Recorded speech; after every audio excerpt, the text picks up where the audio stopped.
meeting to order. Confirmation of agenda. Motion. Deputy Reed Campbell, Councillor Site. All in favor? Carried. Disclosure of pecuniary interest, if any. None noted. Okay. Introduction. Hello. Pat, you have the floor. I have the floor? Okay. Oh, sorry. Donna, sorry. I was just going to say, so tonight's budget meeting is dedicated to our Director of Finance and or Director of Recreation and Facilities. And it's not finance and so Pat has got Kim with her tonight, so she will introduce Kim, and we're going to spend the entire night on Pat's section of the North Huron budget. Thank you. Thanks, Donna. Thank you, Reed. Yes, I have Kim Scholl, our aquatics supervisor, with me tonight. And she's going to stay for the presentation about the aquatic center renovation. It was brought to our attention that something just popped up on my computer. I guess I just need to hit cancel. It didn't come up there. It's some Dell thing. Okay. Tonight's presentation is going to focus a bit on the aquatic center renovation project. We learned a lot in 2015 in our research and findings. And we want to sort of bring you up to date with what's the cost of the entire project, how is that broken down, and how are we going to approach this project. So I brought Kim here to really help explain the aquatic center, who its users are, why it's an important asset for the town of North Huron, and why we need to undergo these renovations. Just before I do that, we all submitted our budgets, draft 1, to Donna, and then we senior managers had an opportunity to reflect and were asked to try and find some savings. And I know that in Monday night's meeting, you were showed a slide which demonstrated sort of the budget cuts and changes that senior management went through. We were able to find $333,500 from our original draft and capital projects. And I just want to take you briefly through how that came about. So it wasn't so much that we are not doing projects, but what we've done is really come up with a capital plan that's a 3-year plan. So we took what we thought was going to be all of our spending and looked at how we would actually want to budget that out over the next 3 years instead of just 1. So that was allowed us to reduce the actual budget expenses in 2016. So as we go through each of these, I will explain how we did those. So tonight's agenda is to go through the capital plan, our 3-year summary, and hit all of the different projects under the capital. Then I would like to talk to you about the airport feasibility study, which was requested of us at the beginning of 2015, and it is completed, and now we'll need some direction in order to plan for budgeting on that facility. And then we'll go into the operating budget overview and significant changes or status quo on those 29 budgets. All right. So I'd like to turn the floor over to Kim, who's going to talk about the aquatic center. Okay. First off, I'd like to say that I think we're very fortunate to have such a great facility in our town. We've come a long way from learning how to swim in the river, which I'm sure some of us can remember or heard our parents talk about as well. So going on. Yeah, you got it. I got it. Oops, you went down. I got it. Sorry. Okay. So utilization, the average yearly utilization of the aquatic center is just over a little over 36,000 people. Our peak months are September to June. June to August, some of our members support their own local pools, which is Gorey, Teeswater, and Lucknow.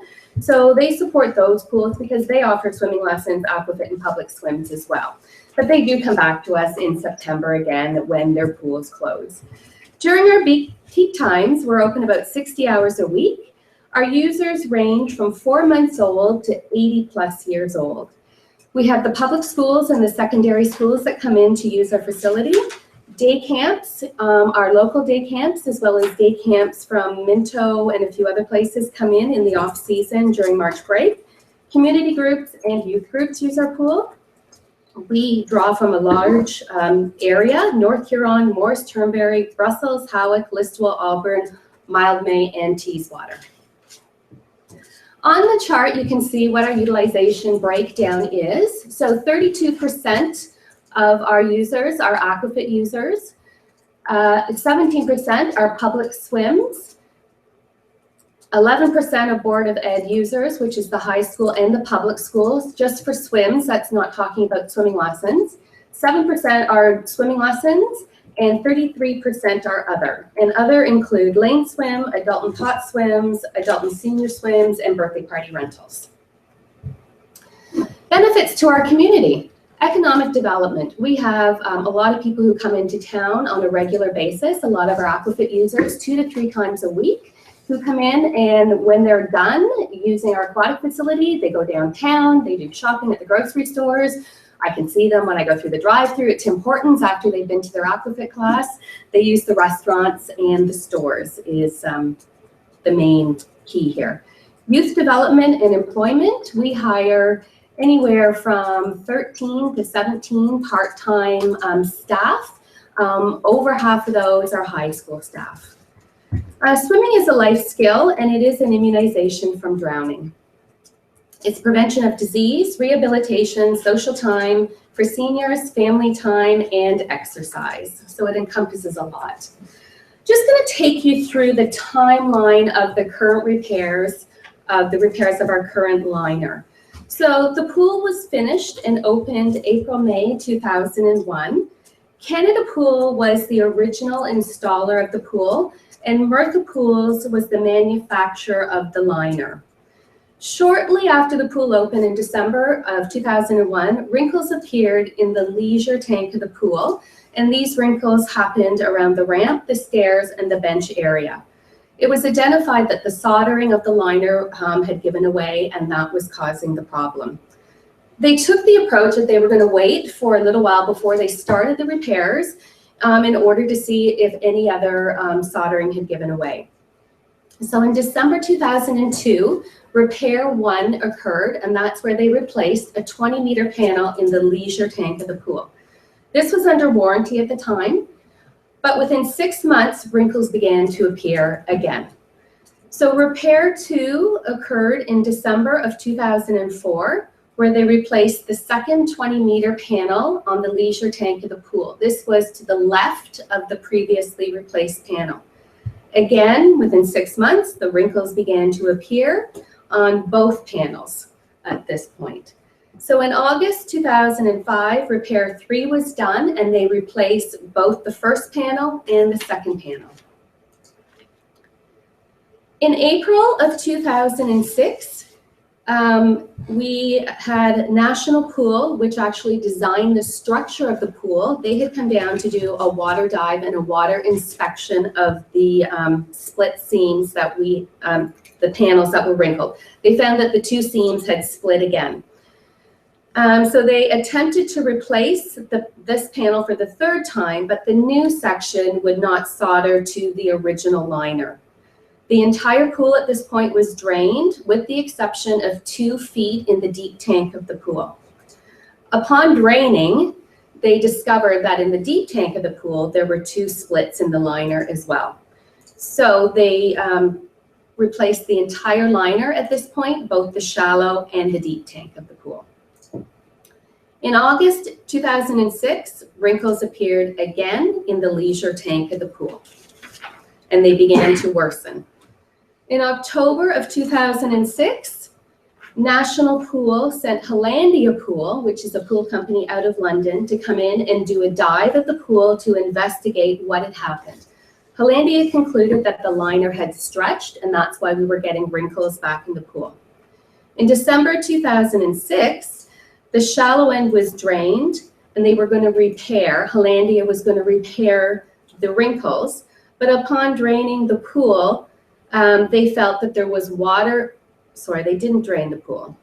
Yep, the shallow end was drained, and they determined that they felt there was water under the liner at this point. And at no previous time had we ever been told that there was water under the liner.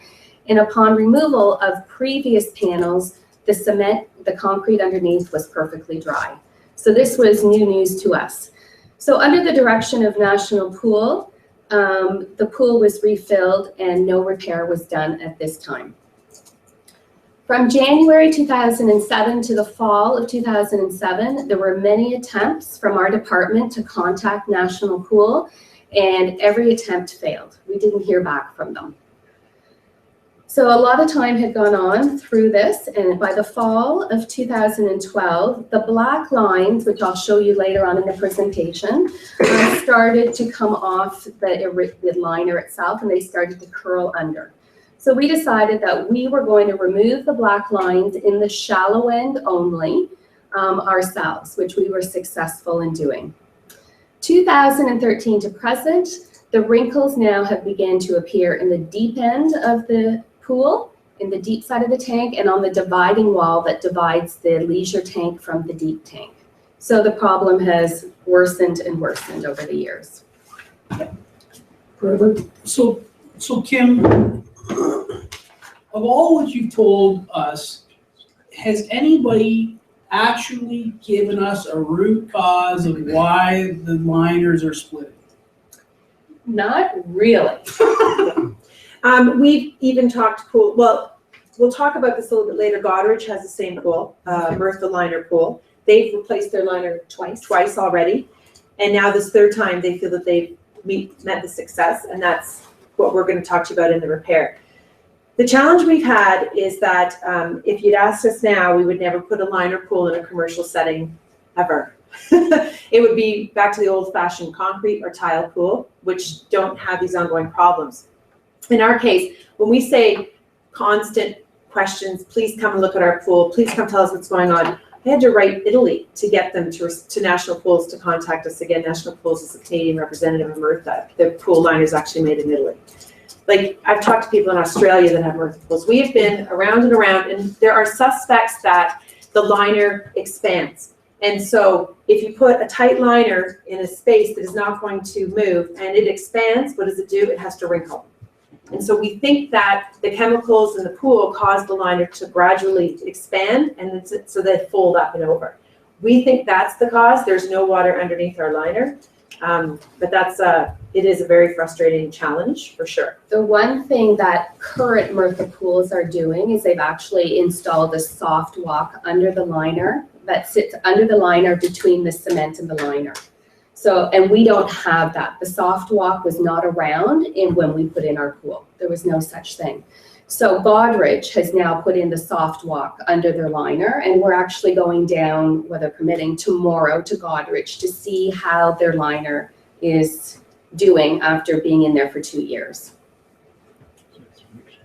So just to follow up with it, I guess, at what point does legal come into play? Mm-hmm. Like, what time? Yeah. At what point do we have Legal recourse? some legal recourse to go back to National and say, listen, you guys put this thing in. Get to your. How do we get something in return? Because again, at the end of the day, it's the taxpayers of North Huron that are paying for these liners, and you know they paid for the pool. Yep.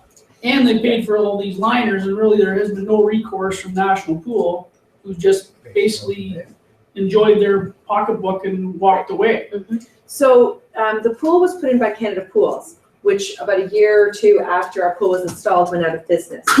So we have been trying to chase this liner warranty through the manufacturer. The manufacturer is in Italy and represented by National Pools in Canada. So National Pools doesn't install the pool, they sell the Mirtha liner. And the local representative of Mirtha liners in our region is Hollandia Pools. So those are some of the names. So we had our legal team back in 2009, 2010, seek out legal advice of what we could do. Short of a trip to Italy and their legal system, we had no recourse because it's a manufacturer warranty.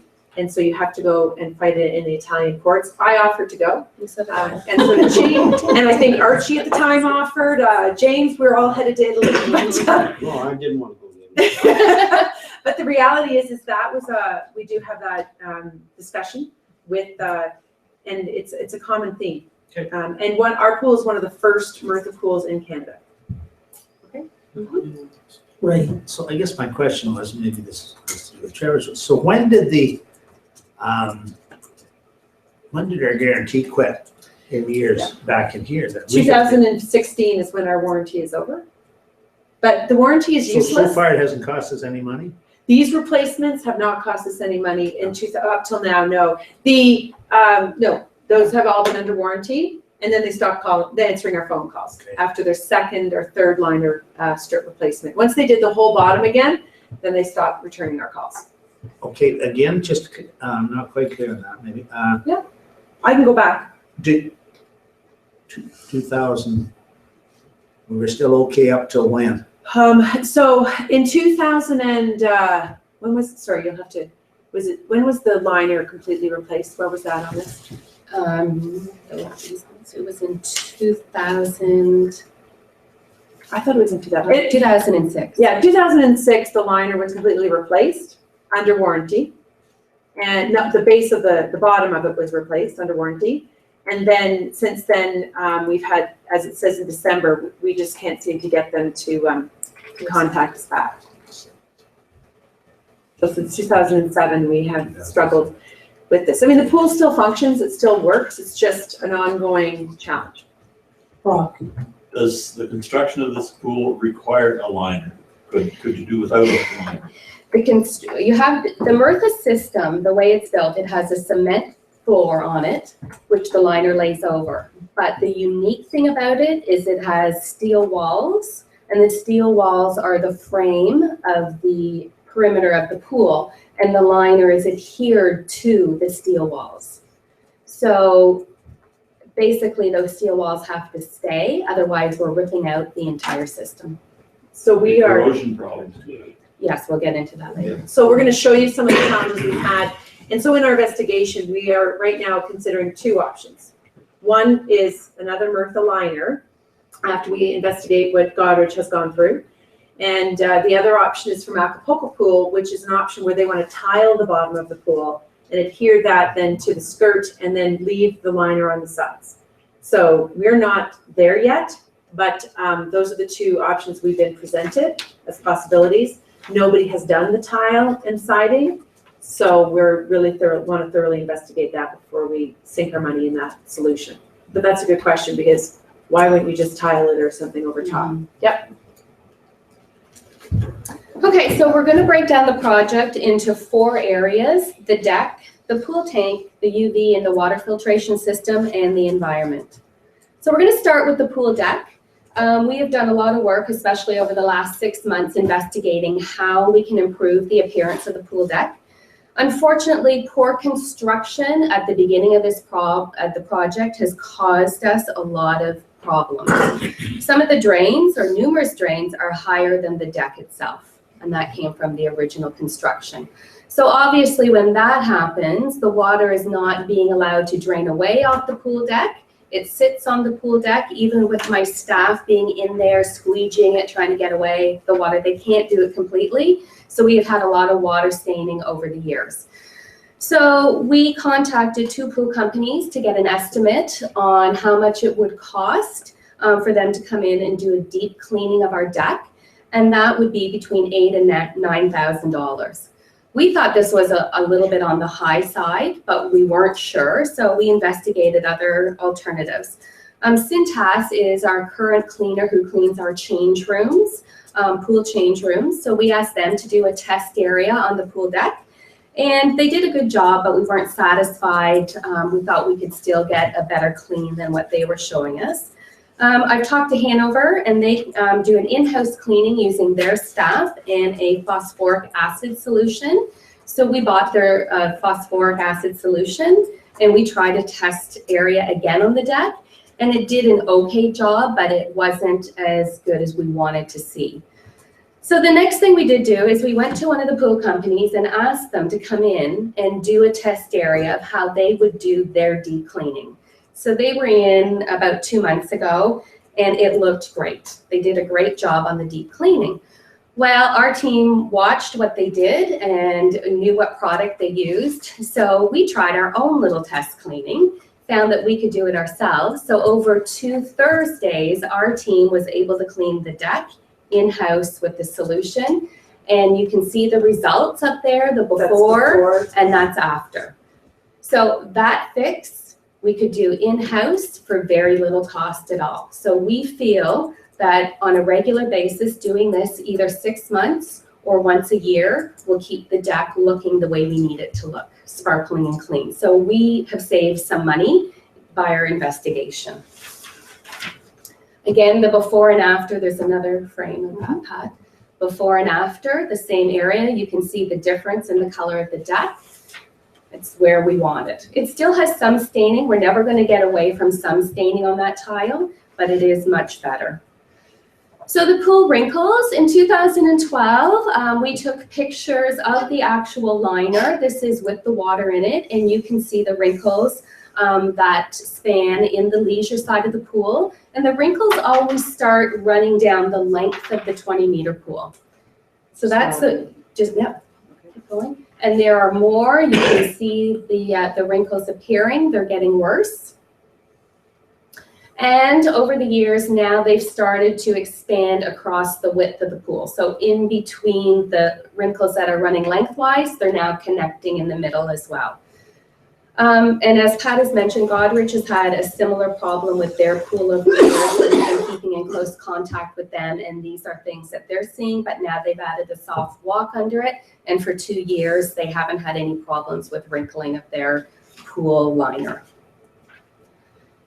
Okay, so let's talk about, the other thing I want to mention, those wrinkles, as time goes on, actually start to get uncomfortable under the feet because the liner starts to lose its memory, and so those wrinkles start to become harder as time goes on.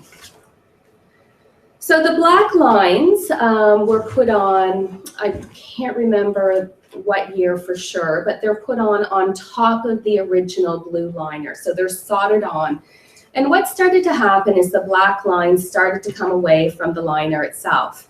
So they started to curl under, they started to feel uncomfortable underfoot, and we were afraid that they would become a safety hazard, that some child would go down on the shallow side of the pool, try and put their hand under the black line and get caught underwater.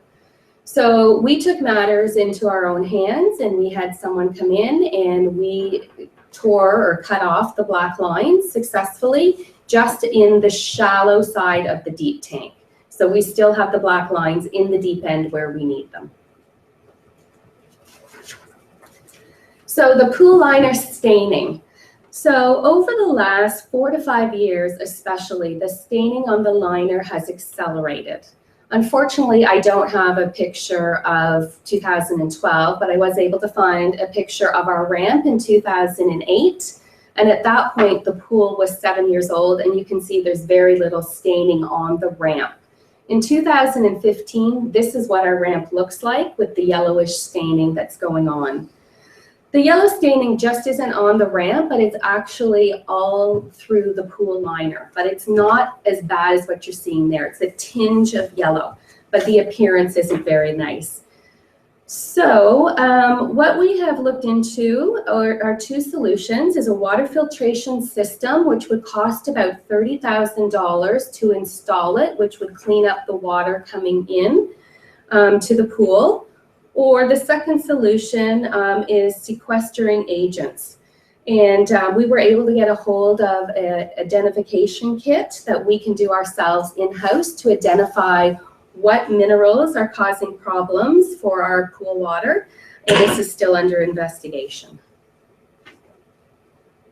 That's just more of the. So our hope is that we can actually do this with sequestering agents and not have to put the $30,000 water filtration system in, but we don't have the answer for that as of yet.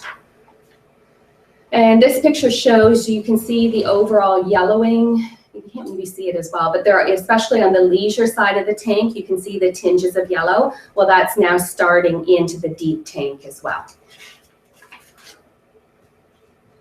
So we're talked about the structure of the wall. So there is staining on the walls of the leisure and the deep tank as well. And those staining is occurring where the liner, the seams of the liner are. So we're unsure whether that's a mineral stain that's happening or whether that is actually from the stainless steel walls themselves. So that's still under investigation. The pool environment.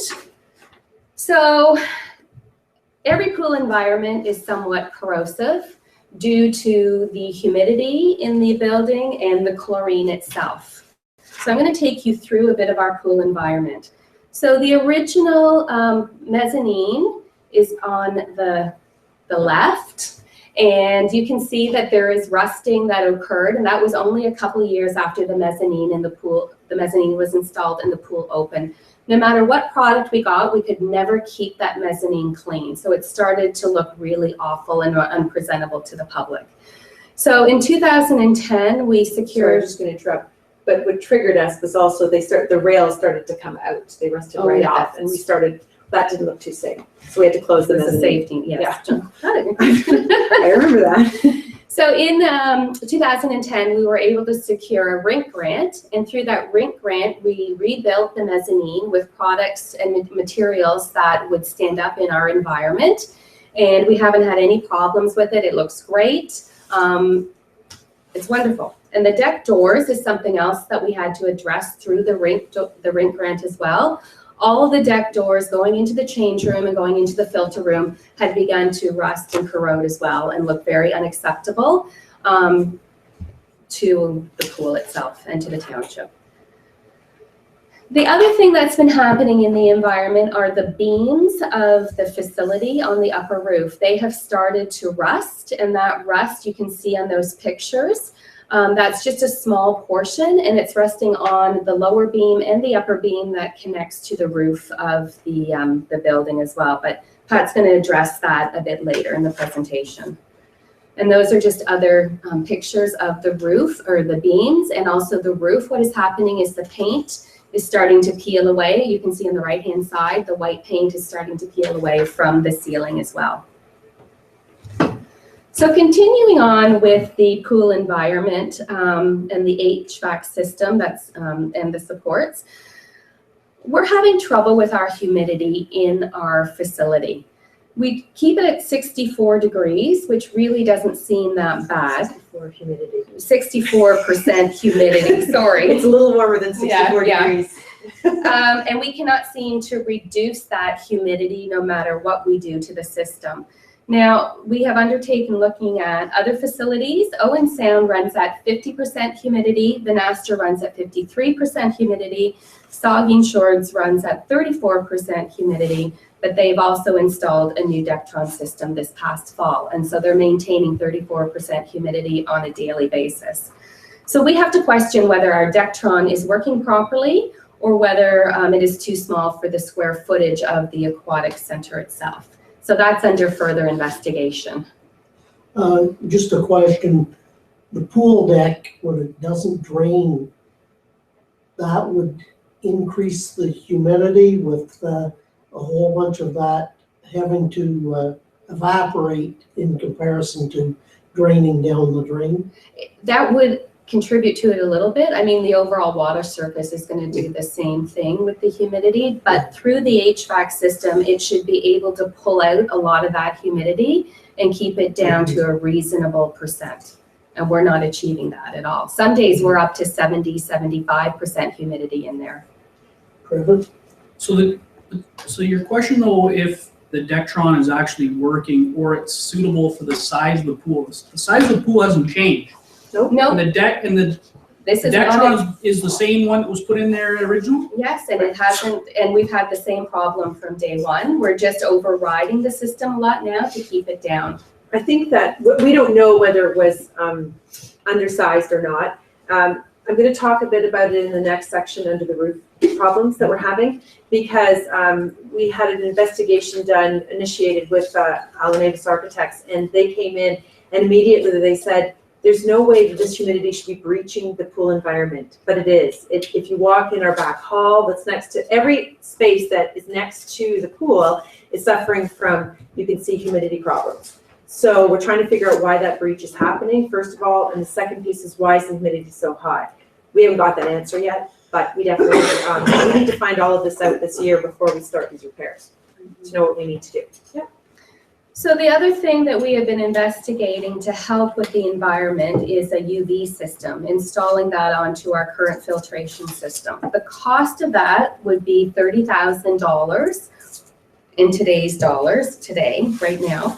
The UV, how it would work is the UV light will sanitize the water and eliminate any toxic byproducts that go into the water and the air. So these are specifically chloramines. And the chloramines are what cause red eye, skin irritation, asthma, and allergies. So we need to sort this out with the UV system before we deal with the interior of the pool. From many points of view, from the overall environment, and Yeah, so I think that a lot of people walk into the building and they say they can smell the pool right away. And we're trying to reduce that. Had the pool been built today, a UV system would be automatic. It's 15 years ago, it wasn't done. It's very common now. So you're actually using less chlorine to have the same sanitized water. So that would provide that for us. And then you would have less corrosion in the entire environment. Thanks. Okay. I'm just going to talk a little bit about the budget then for this project. As we mentioned, we've learned a lot in 2015 through our investigation, obviously through the past 15 years of operating the aquatic center. And I guess this is sort of the doom and gloom report. Most people who walk into the pool don't see all these problems, but we're highlighting them here today. So we need to really understand exactly what's happening, and we would like to use an architect to help us investigate the problem. And through that architect, not only will they help with solving the problem, they have access to other resources that we do not, who would be experts on whether will the tile pool adhere to the sides, and getting expert advice on people who build pools, design pools for a living, and being able to really get us those answers that we need so that we're not risking ourselves in our pool fix. We're also using an architect to help us with all of the work that needs to be done with the beam painting, the HVAC ring replacements, and all of the issues with the rust and dealing with all of that, so it's all done at once. The idea is that if we've drained a pool, we've taken the liner out, we're doing work, that's the time to get the scaffolding in and do all the environment work.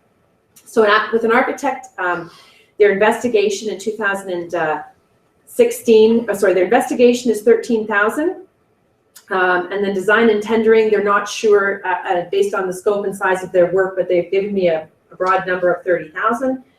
The water filtration, both those units, and the UV filtration at $60,000, and the tank and facility repairs at an estimated $360,000.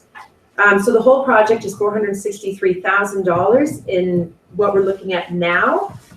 We're hoping that if we can eliminate pieces of this, such as the filtration system, water filtration, that would reduce the cost. Our plan is to spend 2016, just to go back, there's $117,000 in reserves dedicated to this project, as we've been putting money away for the last couple of years. So the remaining funds that we need was originally going to all go into the 2016 budget. So then we realized, okay, let's split this out over 3 years. Our original goal was to do the work in January of 2017, but what we've decided to do is put this off 1 more year and have another year to put money away into reserves and finalize the project and have it done in 2018, January and February. So our money going into reserves is $115,333 over the next 3 budgets. With the plan to spend $20,000 this year, $75,000 in 2017 to address the filtration and water quality issues, and then in 2018, January and February, close the pool, shut it down, and do all of the repairs. So timing on that, our goal by the end of December 2016 to have this project shovel ready, designs ready, know exactly what we're purchasing, tendered or whatever, or negotiated method for the liner.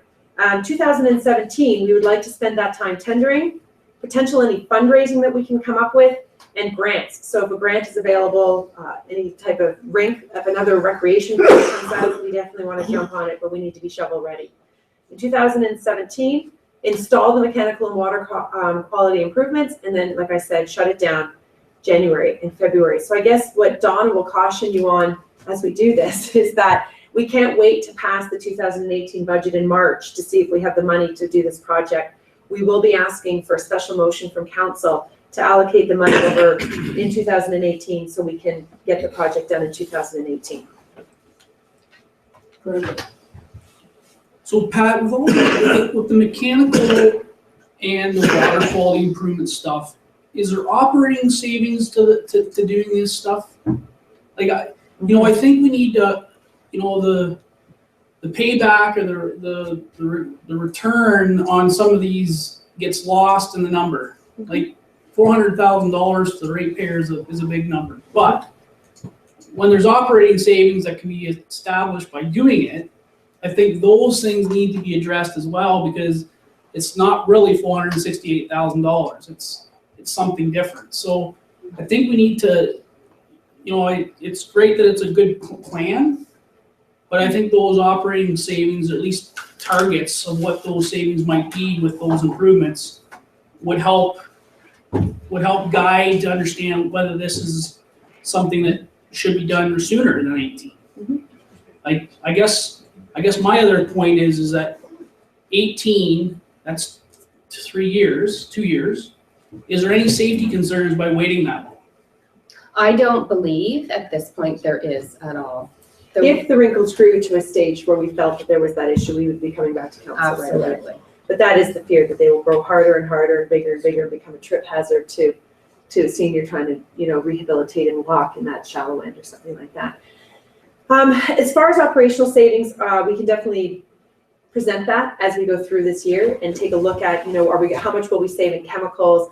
Will we be able to turn our water over less often? Water savings. I'm not sure if there would be hydro savings, but we'll have to take a look at that. Those are our big costs, our hydro and staffing, obviously, on the deck. We can't open without staff on the deck. So, Brock? This is maybe a tough question, but to what extent are the problems that we're discussing cosmetic? This is an old building now. It's been around a long time. And this building is not the way it was when it was first built. Now, sometimes if you put off dealing with cosmetic problems, you end up paying more to eliminate the problem. I'm just wondering, do you have any thoughts about that? You say, well, there's really nothing that we need to do, or we only need to look at these issues that are really beyond cosmetic, because things are really, really tight now. I guess some of it is cosmetic when we take a look at, the beam is rusting, and the beam isn't going to fall apart. It's still structurally sound, but it doesn't look very good. I guess it's that question is how bad do you let it get before you do the repair, because it will only cost you more later. I guess where we fear, or I fear, that people, and then I guess the chlorine in the air, the red eyes and things like that, that's a problem we would like to address.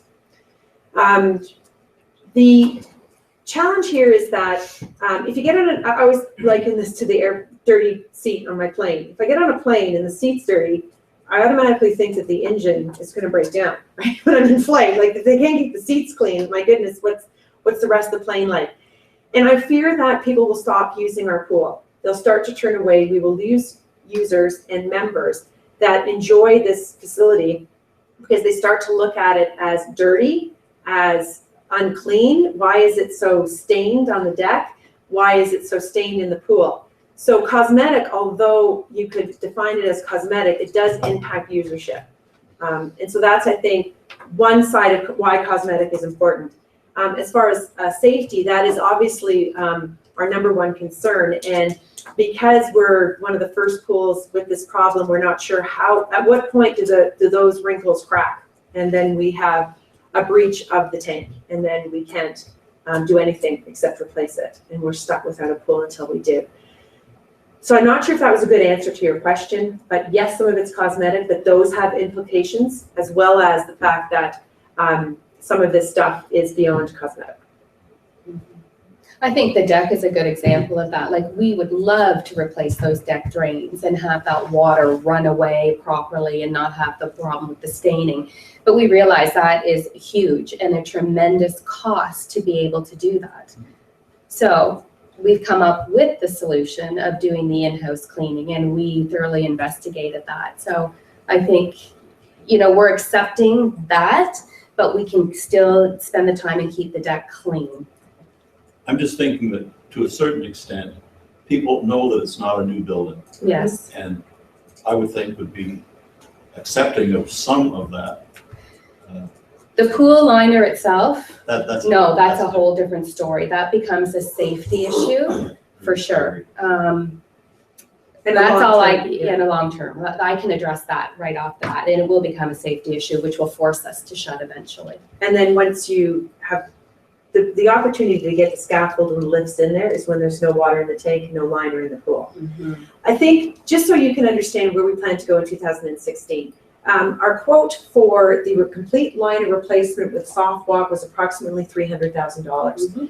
The option for putting the tile in is about $100,000 less. So we would really like to investigate that option and see if that one can work. But we don't want to put that in as our budget number at this stage. But if that's the one that we can do, we think we have good confidence in that. And our architects and all our experts say, you can, our big challenge is, yeah, you can tile the bottom, but how do you get it to adhere to the sides? That's our big question. So as long as we have confidence in that process, then obviously that's the route we want to go because it's going to solve a lot of problems and be cheaper. But we're just not there yet. Trevor? The last question I have, Pat, is I need to explain, why would we shut the pool in January and February in our peak season as opposed to shutting it down in July and August? Well, it is during some of our peak season. Our swimming lessons are lower, our aquafit usage is lower in January, February because of weather, because we have a lot of seniors who go south, et cetera, So in my opinion, it is the best months. We'd be able to get the pool companies in there and stay there to do the work in the winter months, whereas in the summer months, these pool companies are focusing on outdoor pools, backyard pools, et cetera. So, and we might get a savings by doing it in the winter as well. because they're not as busy. They're looking for work at those times. James? Can we go back to the previous slide? Absolutely. That one? Yes, Okay. what are you gonna do about the air? We're doing all The this air other- quality? Yes, because we've got all this humidity, which is also a problem. Mhm. But have we addressed that anywhere here? Yes, with the UV filter, but I'm going to talk to you about that when I get into roof leaks, which is my next topic. So hang tight. Together. Yes, It's all part of the same problem. it is. We think it is, and if it is, then it's definitely got to be addressed. But we're not sure. What we did as a council, or you did as a council, was approve the $5,000 to have the engineer come in and investigate the roof leaks and see, and with that, is it part of the humidity problem? And we're waiting on that report to come back to you and fully give you an understanding of what it needs to happen to fix it. Yeah, but that's all in there. Ray? Okay, now, I don't think you've answered this question Okay. before, but going back to the cottage to the liner. Yeah. Is their pool same design as ours with the steel walls? Yeah. It's exactly the same. It's different in its appearance because it doesn't have the same center wall and it has a slide, but it is the same concrete basin and metal walls. It is a Murtha pool, yes. Okay. I'm gonna move off the aquatic center. We just wanted to kind of catch up on the project. I guess what we need to think about at this stage of the game today is in the 2016 budget, we would like you to take $333,000 and put it into reserves towards this project. And we will continue to keep you updated and continue to tell you more about the project and then give you more accurate numbers for 2017 and 2018 as we move forward. But that's our ask for 2016. Okay, you're gonna have, she's gonna leave me. Don't ask me any more aquatic questions. Thanks, Kim. The complex roof, we have leaks over the pool, fitness, the corridor, and the north exit, which is what I mentioned before. Some of this can be attributed to some problems. We are having some maintenance issues on the roof, but we also want to understand that this is part of a humidity problem. Those leaks tend to happen mostly when it's cold outside and warm inside, so it also could be an insulation breach. So we're just not sure, so we're having a full investigation on all of that. But if it is condensation coming from inside the building, hitting the metal roof, coming down, finding its source to get into the building and coming in, then we're going to be talking about Dectron and humidity and insulation.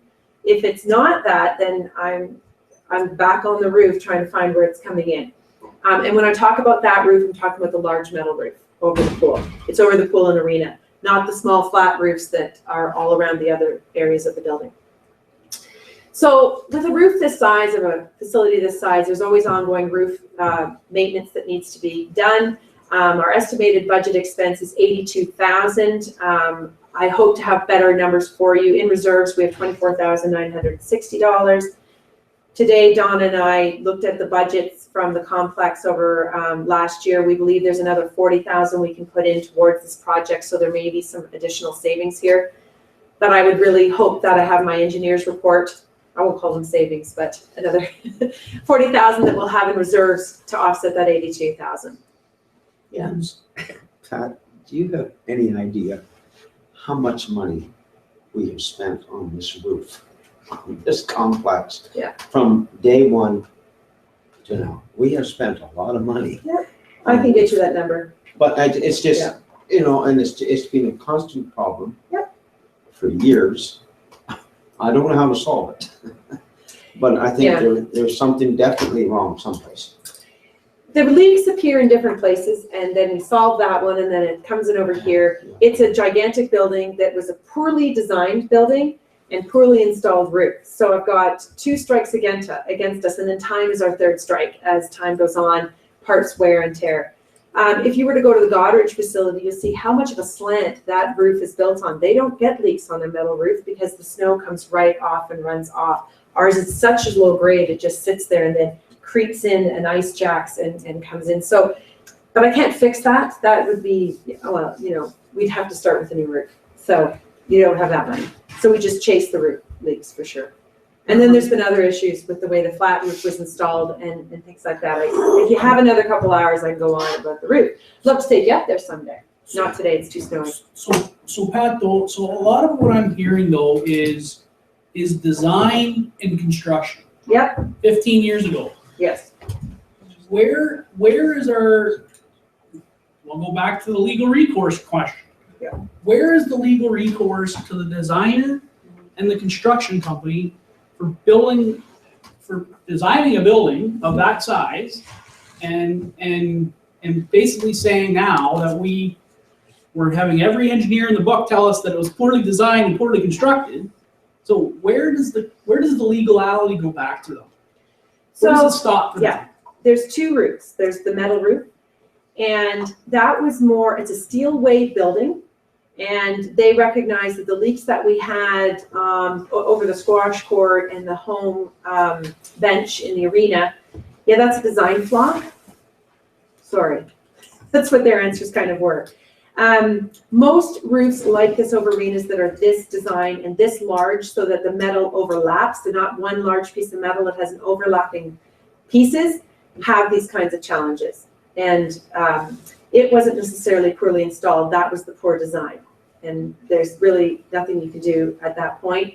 You're not going to want to hear this, but the roofer that installed went out of business a year after the roof was installed. So That's great. So that's our answer. Yeah. There is no label because they're all going out of business. I can tell you that the flat roof is a Duralast, and they have been back. The manufacturer has honored that warranty when the Duralast, which is the membrane, has failed. In the first 10 years, that was under warranty, and they came back and were honoring that using other installers. But overall, the installation of it over the edges should have come up and around and over with the flashing over top, and it went up and over in the flashing over top. So over time, that is slipping down, and that is where we're getting the breach. So we're going around slowly around the building and replacing and repairing the flashing and fixing that piece. That's not Duralast's issue, that was the installation issue that I talk about. Okay, so that's the complex roof, the ongoing challenges that presents us. But I guess you should never assume that a zero budget is going to be on your roof maintenance. There's always maintenance to be done. Ours just seems to be, and fixes, maintenance and fixes. Memorial Hall, I guess I just want to go through all the different capital buildings in the budget. So the total project bill here is $3,500,982.20. Our commitment on that is $500,000. We have $150,000 in reserves. And in my first run of the budget, I put the $350,000 in. And now we're looking at saying, well, in order for us to really look at this project realistically, we'll divide that into over 3 years. And the reason it's divided over 3 years, if we start this process in the fall of 2016, it's really a two-year bill, 16 and 17, so we would spend both of those dollars. If the project actually starts in the fall of 2017, then by 2018, we'll have our commitment completed. And Donna would be better explaining where, if we start early, the money would either borrow from ourselves or she'll find it for us. Sorry, no pressure, but we'll be able to manage that until we can put it into the budget. The Children's Center, we were very fortunate to have funding from the county to help us replace the flooring. This drawing here is simply showing you the floor plan of that building. All of the yellow section is where the flooring was replaced and the tiles were removed. And so the pink sections are showing you where flooring still needs to be installed. And the white section, those floorings do not need to be replaced. So we spent $20,763 on the yellow section of flooring to remove the asbestos tiles. And that cost taxpayers of North Huron $4,500. The rest of that came from Huron County grants. And we recommend, because we also have a roof leak at the Children's Center, that we put the rest of the flooring on hold, focus on the roof leak and address that, and then get back at this. The sections that haven't been done are mostly storage rooms, work rooms, the staff washroom, the janitor closet, and one playroom, which mostly has carpet over it on top of the floor. So just to give you a picture of what the flooring was before, and that's a picture of the new flooring.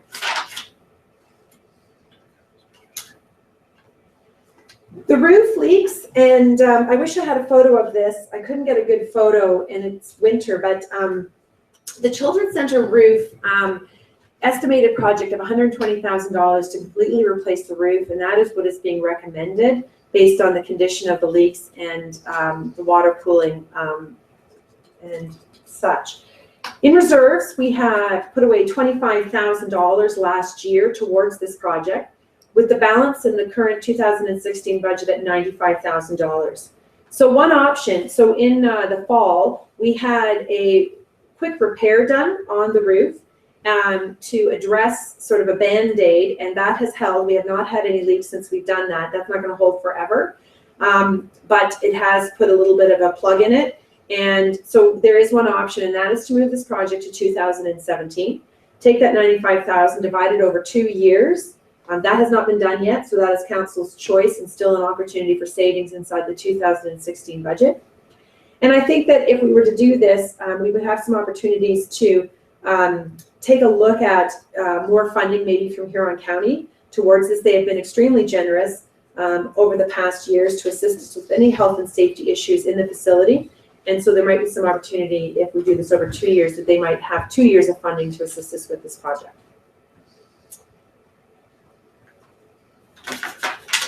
The town hall HVAC. So the estimated expense of this project is $28,000. We have in reserves $20,000 from last year. We had a general facility repair budget of $20,000, which was not spent anywhere. I'd like to apply that to this project, and so the new money we're looking for in 2016 is $8,000. This project is really dependent on the theater. So if they move forward with their project, it's timely for us to also update our HVAC system. The cooling system in this building is an old system that ran off a well, and that well supplied cooling water to the police station, the library, and this building. It was put in the 60s as sort of the very first geothermal system. So since then, that well has been decommissioned, and we can't access water for that, and it no longer cools the other two buildings. They have different air conditioning units. So the unit that we're using is an old system, and so we use municipal water, and you'll see the water bill at this building skyrocket every summer as we're using good, clean water to run through an air conditioning system. When they had the engineer look at how to heat and cool the theater, we also asked him to give us a report on our current status of our furnaces and cooling system. So they recommend replacing the two old furnaces in the basement and put in air cooling systems that are rooftop units that would improve our energy efficiency, reduce our operating expenses, and there's also reduced expenses or savings if we do it at the same time as the town hall. There's some structural work that has to be done to allow for those units on the roof, the moving of the units onto the roof, the purchase of all the HVAC units at the same time. So my recommendation is to put this in the budget this year, and then if they're able to meet their fundraising target and move forward with the project, then we would move forward with ours as well. Trevor? Would you then say, Pat, that you would have everything ready, like basically tendered, ready to go, as in the case where, like, what's the time lag between the town hall theater group saying, oh, we've got the money, and we run out of time to do that project? I guess I don't want to. I don't want to catch our tail between our legs, kind of thing. I want to make sure that, how does that work? Like, how long would it take to tender that? The tender documents are not prepared, but we do have the engineer's report, so we have that. We know what we're looking for both upstairs and here, and they would happen simultaneously. The structural recommendations, the engineers coming in to check those, and it would be seamless. Once my goal is, once we have this approved, that we would start to investigate the tender and prepare those tender documents so that as soon as they are ready, if we can get this done in the fall, let's get this done in the fall, or the summer, whenever they hear about their grant and the rest of their fundraising money. Sorry, yeah, because we'd be doing the tendering for them as Yeah, well, so that's, yeah, so we're that's doing- the trigger. Okay, Yeah, so sorry. once the money's in play, we install the equipment, Okay. it becomes our project. Good, Yeah. yep. Ray? Pat, the engineer's report is done on this project. You say, The engineer's analysis is, I may have to go back to get some details for the tendering, for some details on the install, and I have to get another letter just to confirm the structural work, but there is a small bit of engineering probably on the structural side of things that still need to be confirmed. so is it paid for? The initial part has been, yes, but I will have some, the structural work was a letter and some recommendations. They're not drawings yet. I may have to get the drawings done for me, but both groups need structural.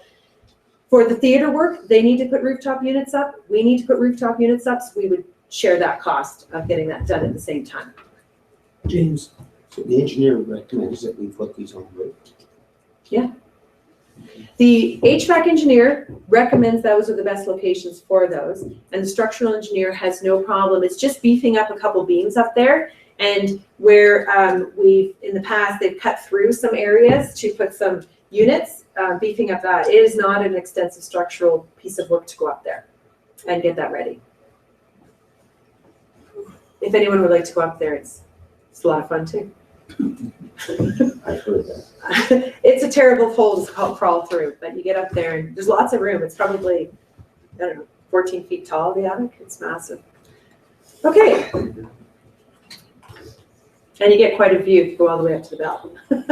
Okay, Wingham signage. So if everybody remembers, Homecoming gave us $10,000 to do the wayfinding signs in Wingham. That project did not get finished in 2015, so we'll be putting that back into reserves and pulling it out for 2016. The project got delayed because we were looking at a banner option that we were hoping to be able to use with the current poles that we have on our main street. We've since learned that that is not going to be an option based on the size of the banners that we require, and so we have to come up with another solution. So we'll be working with Public Works to figure how we're going to do that on the main street. The Wingham Library and windows flooring painting, so that project has also gotten started in 2015 and will continue into 2016. The contractor to repair the woodwork on the windows. So all the storm windows have been replaced. The windows on the inside, the outside of the inside windows, that needs some repair work, some putty work. They're heritage windows, and we have hired the contractor to do that. He ran out of time this fall, so he's ready to go in the spring with us.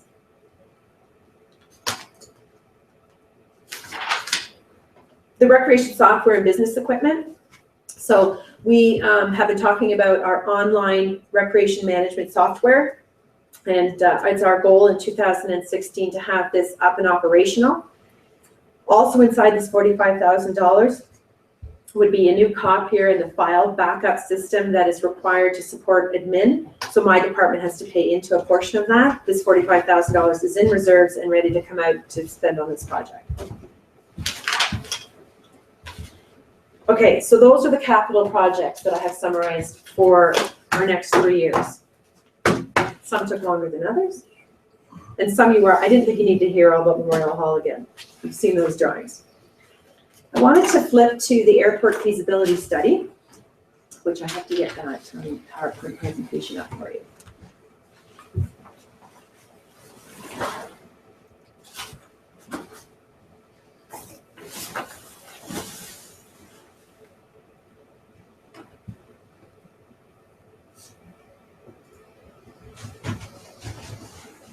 How do I get this to flip over to this? I have it up now. It's not coming up there.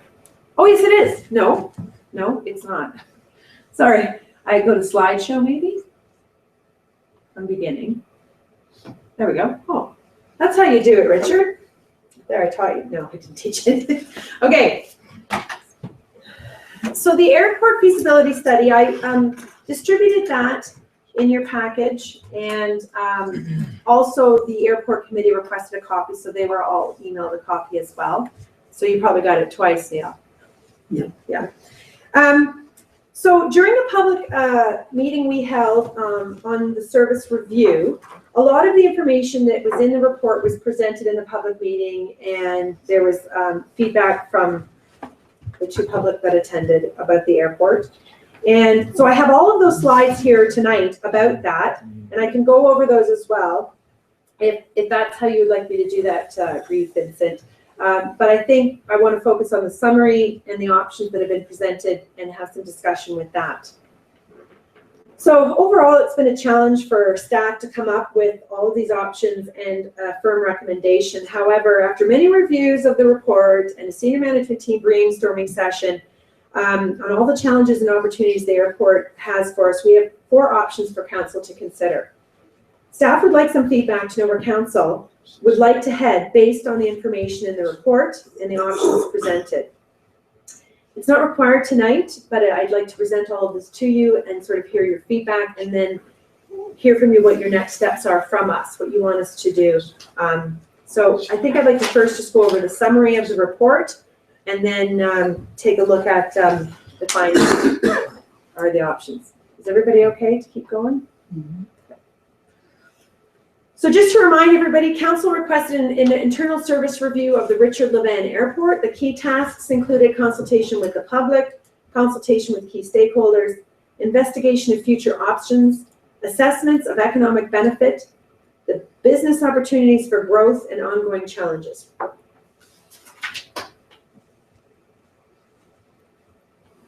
I'm trying to get this to go down. Hold on. Oh, that's going down. It's not here. Okay. Sorry, talking to myself. So the overall findings were that the airport is a regional benefit, but funded locally by North Huron. So there creates this cost-benefit gap. And so the challenges are somewhat clear, but what we should do about that as far as solutions and our next step is not for our benefit. So I'm hoping to get some clear feedback today on what we should do for next steps on this municipal asset.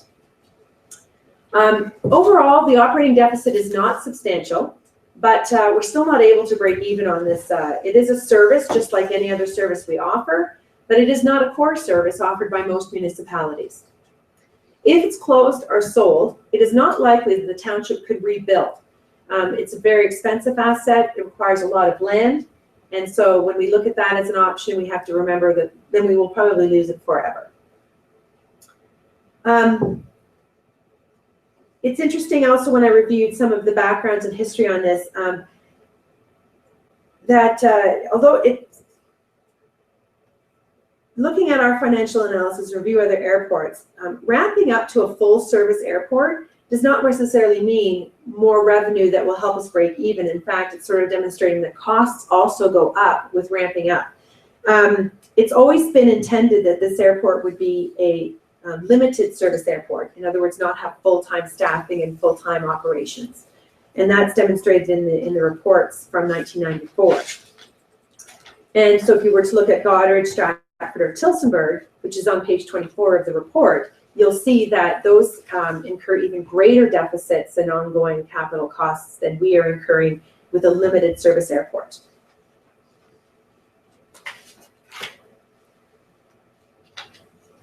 So the greatest benefits to our region are the economic development benefits and opportunities that an airport provides. It gives us a bit of an edge that other communities don't have to attract businesses. And also our medevac service that is out of that airport. Economic benefits include all events such as the RC Jets, the visits by the cadets, and they create traffic to our community. We also have a commercial business that operates out of the airport and provides employment and traffic into our community. We do have the potential to attract new business that want access to an airport. And originally, this airport was built for the needs of West Coast Industries, and the economic benefit was not questioned when they were actively using the airport, as they were such an economic driver to our community. The operating deficit does not include any long-term asset management planning, which has not been factored into the operating budget for the airport. And there are some anticipated new costs of operations that may be downloaded or will be downloaded to us. And one example is the GPS maintenance, which I talk about into the report. The operating deficit was always intended to include the offsetting revenue of land rent. I know that was a question, but when I read the 1994 report, it was clear that that was always the intention, that the land rent would be there to offset the expenses. So we're looking for some sort of consensus. Our overall, over 5 years, if we add up all of the money spent on any capital, maintenance, and expenses against our revenues, we lose about $8,900 a year at the airport. But like I said, that doesn't include our future asset management plan. Option A would be to operate as status quo. To continue to operate the airport with no significant operational changes. Seek support. So if we continue to do that, I still have 4 recommendations as next steps. One would be to seek support from Huron County Economic Development. So in this scenario, staff suggests that no major investments be made into the airport and that growth of new hangars be limited to the current space available with our current apron and taxi configuration. If there were third-party investment into new buildings, taxiways, and roadways, then we could explore that growth at that time, but they would be paying for the infrastructure to support that growth. The concept here is to invest no further capital in infrastructure unless presented with an opportunity that comes with the funds to support that growth, and basically maintain the current level of service to not incur additional operating and capital expenses, hence the title status quo. We want to continue to seek efficiencies and express our concern that this is a benefit to the region. We can seek support from Huron County, but there are no guarantees. We can also reach out to the Goderich Council and staff to see if there's opportunities for a shared service arrangement as they operate the other regional municipal airport in Huron County. As the report indicates, the woodlands do not provide an opportunity for immediate large revenue returns, but with a proper management plan, there could be long-term gains. So there is some support available to assist with developing a long-term management plan for woodlands. And I know, Neil, that I believe you're involved in that committee at the Huron County level, and could help us walk us through how to get that support for that type of a plan. There was just a meeting, but I think there's another intake opportunity. Yes, it's the Huron Clean Water Project, and I'm on the review committee for those projects. And that in using certified tree marker, that basically the grant money to cover approximately half of that cost. And there is further grants if we go into woodlot management contract, and that the contract would have it basically certified by moving into that there's a thing called certified lumber, and it certifies the sustainability. And that lumber would qualify on the world market for a higher price because it's from a sustainable industry. That there are those grants available, and that if we're moving forward, I can definitely help with who to send the work to, and that for that committee, it's staff from Maitland Valley and staff from Assago Bayfield that come and help prepare the documentation to take to the committee in applying for the grants from the review committee. Thanks. I didn't mean to put you on the spot on that. That's fine. Okay. I was meaning to make the statement that that was available, so that in doing that, it really makes it affordable and very worthwhile when you're using the professional marketers that have knowledge of the industry, knowledge of what the lumber is worth. And if you are advertising trees, they can assist in making sure you get the best value out of a harvest on the woodlot. So that was option A. Option B would be divest, establish a 2 to 3 year plan to divest of the property. Oh, sorry. Yeah. Just a sec. On the Godridge, the Godridge is going to be bringing forward a request to the county that the county take over assisting local airports that provide service to an area, and that is, there's nothing approved yet, but that Godridge is already working on that proposal, and that they are quite happy to include the other airports in the county, because they say all airports serve a regional need, not a specific county or township boundary. Should we not be working with them on this? I have said, yes, we would. They haven't asked me for anything more yet at this time. Sharon? I could touch base with Larry. Okay. Yeah.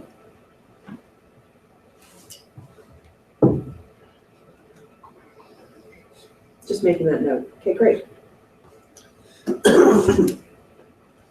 So this would be to seek, oh, I gotta go down. Divest, option B. So if status quo is not an option, then this could be a strategic opportunity for the municipality to consider. However, once we, as I mentioned, get rid of the service or sell the property, we would never be able to rebuild it. We would halt further development, establish a 2 to 3 year plan to divest of the property.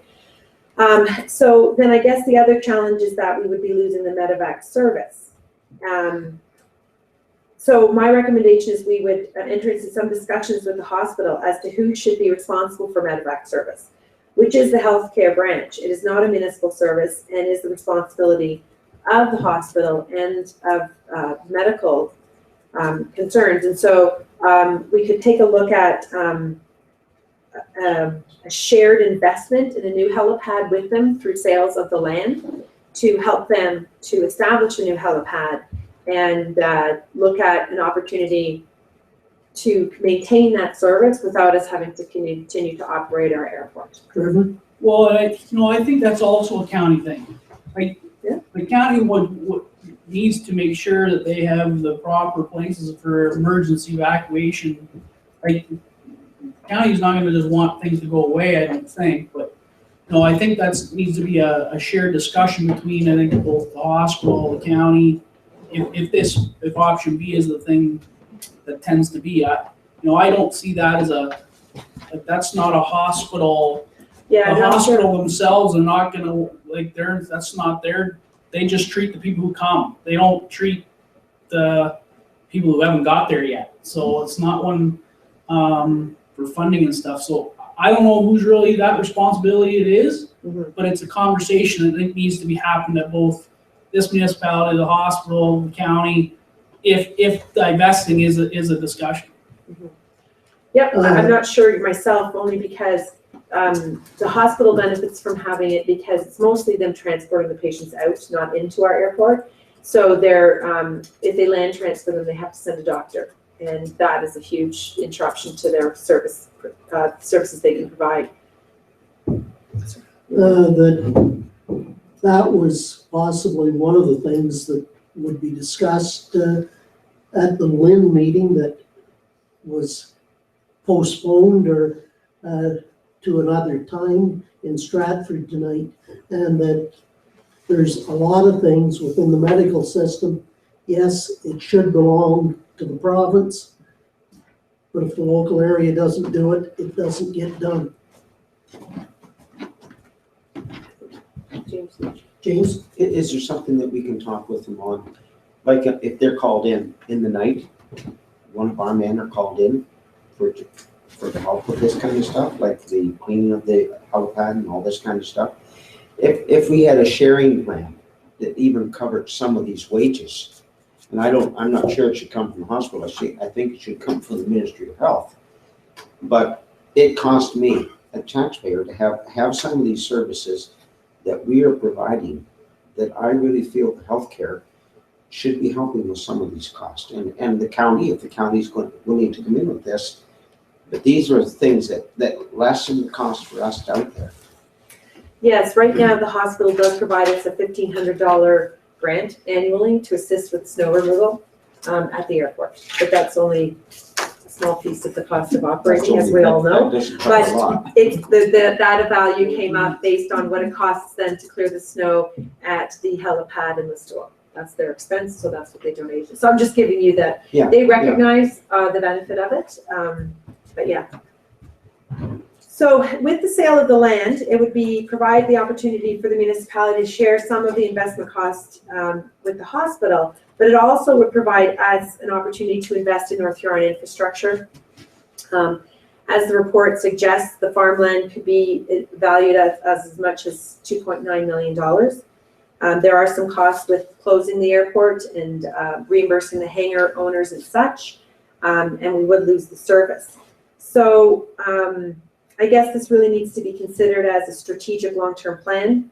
If option A is not an option, option B might be considered by council. Option C is to seek out a third-party analysis.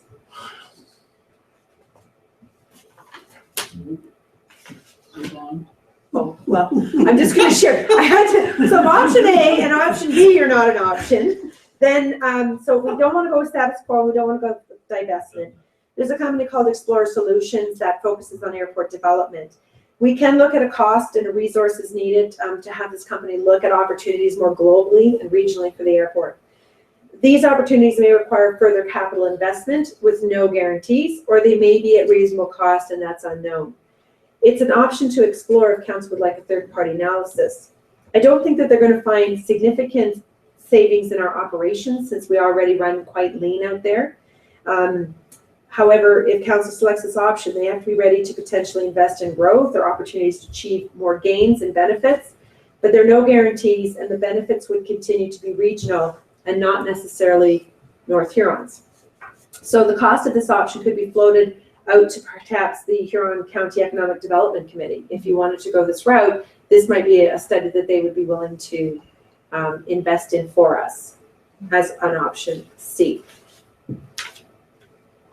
Option D is to seek a public request for proposals, undergo a request for proposal process to seek out options for public or private opportunities. The one good thing about this is that we're not obligated to accept any proposal. If we receive any, we can decide at that time. It may identify a solution that we have not considered. One thing to note is whether an airport is operated internally by the municipality or by a third party, they continue to require investment towards the operations and capital expenses of their operations. So in the case of Stratford, a third party operates that airport on behalf of the municipality. The airport is operated, but all capital, all equipment is owned by the city of Stratford, and they contribute towards the operating deficit of the airport. So it's not like you're handing over your deficit. Nobody's going to take it on your deficit, but there may be an opportunity that we're not seeing for a proposal that we haven't considered. This operator also provides flight training out of that airport in Stratford, but the municipality does invest heavily in that airport. So a way to think about it would be similar to Viola doing our utilities department. We still own all the stuff, we still pay for it, it's just a third party with more expertise is running the airport or the water system. Ron? I think this looks quite attractive. Going back to where we started, it was pointed out that the airport has a regional benefit. The only problem is that we have to pay for it and we don't benefit very much from it directly. Something like this, we're giving notice that we're considering a serious change. And if nobody comes forward and says, no, we can't afford to lose this, we want to participate, then that would be good news. But if nobody shows up, then our regional benefit is very, very limited. And we should get out. So I guess this option to provide the municipality, as you said, with options we haven't even considered.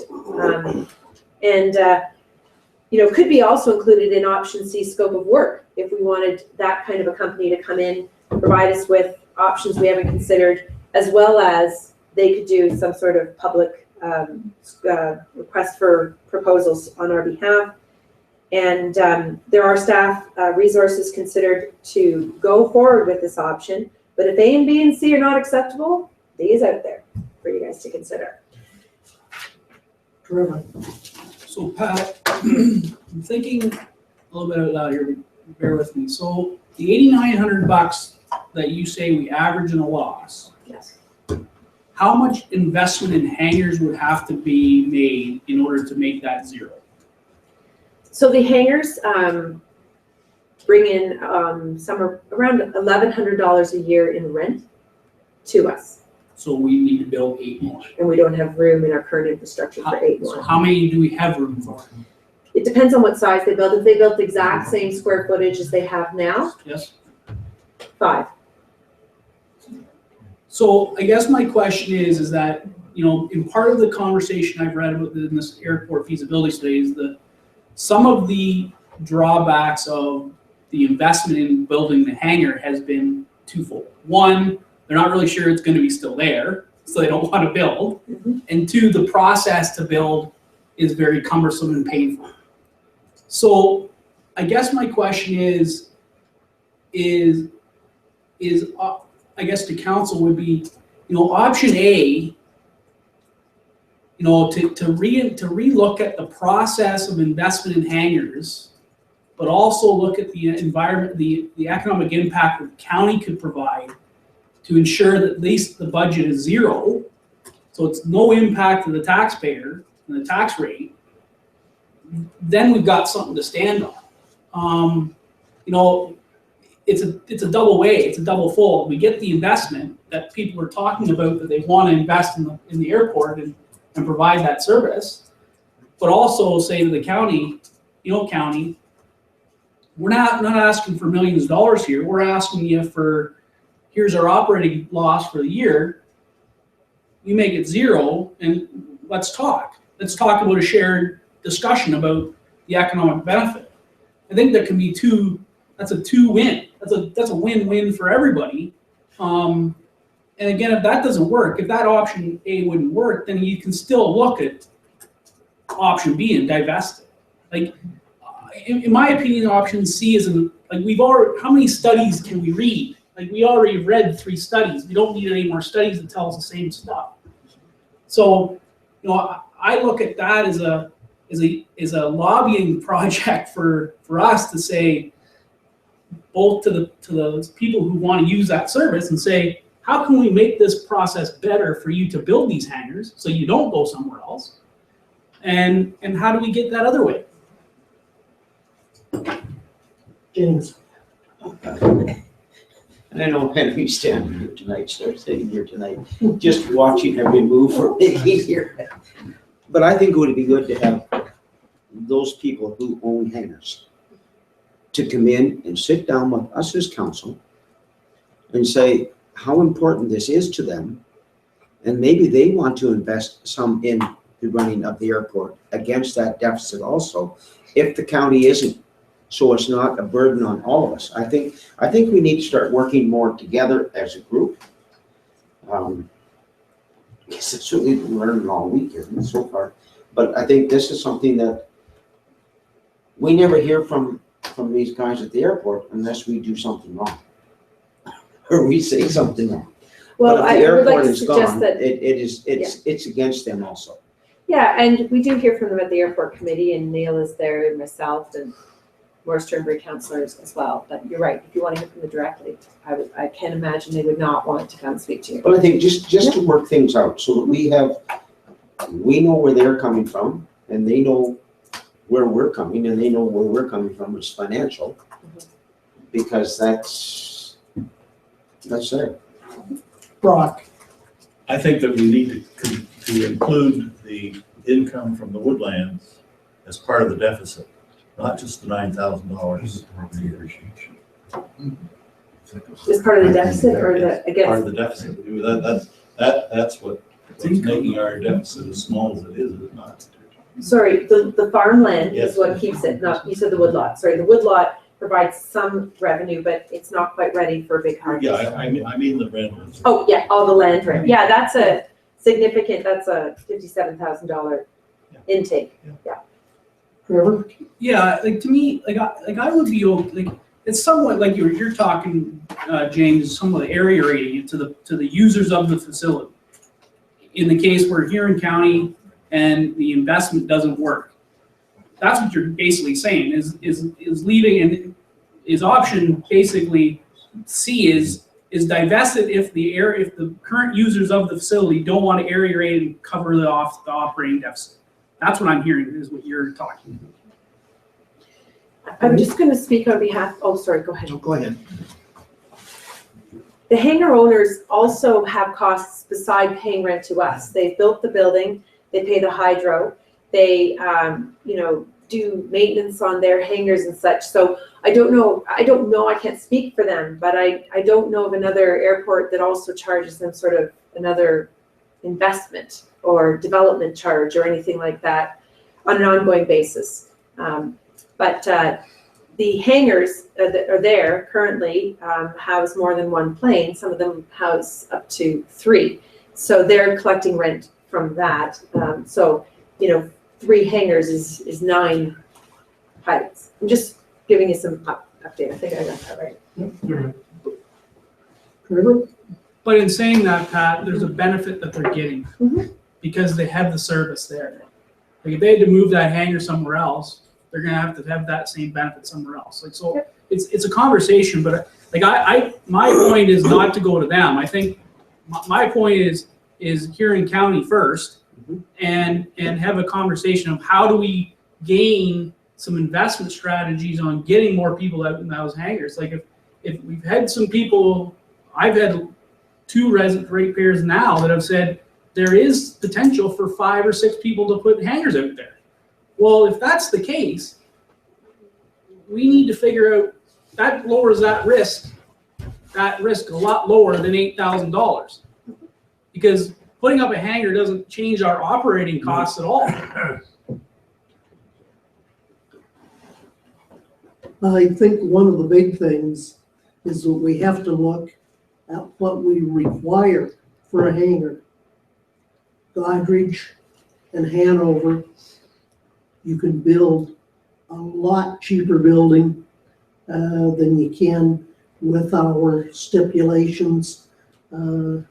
And that is something that we have to look at with, say, calling in a group of prospective hangar builders that would want it, and we maybe have to go over those requirements again, because Godrich and Hanover are far less stringent in what they're asking for in the hangars. Right? You go ahead again, Pat. I was just gonna mention, I think that with the changes in the building department that are currently being proposed, that some of this issue of some of the roadblocks to building can be improved. I think because The we're in North process Turnberry, it's a can North Huron expedite it. building, it's always been this back and forth between what permits you need or don't need. And that work got started with Tim Lewis as far as setting up, the standards and things like that. I just think that having them working together will only aid in that process. There's still things that the hangar owners have to do that are their obligation. They have to provide the drawings, the specs, and all of those kinds of things, and pay for the inspections. But that process, I think, will be smoother, in my opinion, once we've got that merged department working together. Okay, Ray? My feeling is, I think the first people we got to talk to is the people that, the hangers, the Henrys, whoever's out there. We gotta have that conversation first, see what their thoughts are, because we know nothing what they want, if the committee does, or, then proceed to the county as to whether they're gonna take their part over, or give their part to these guys and say, you run it, and we'll sell our land for $2 million and put it in infrastructure that you need. Because I've always, in fact, you've heard this from me so often, is you get $57,000 land rent, which I have problems with, just to subsidize the airport. That $57,000 could be put in, I don't care, I'm just, this, to sewers in Wingham, that's I don't know. You can, Give them the airport, sell them the land. This is just,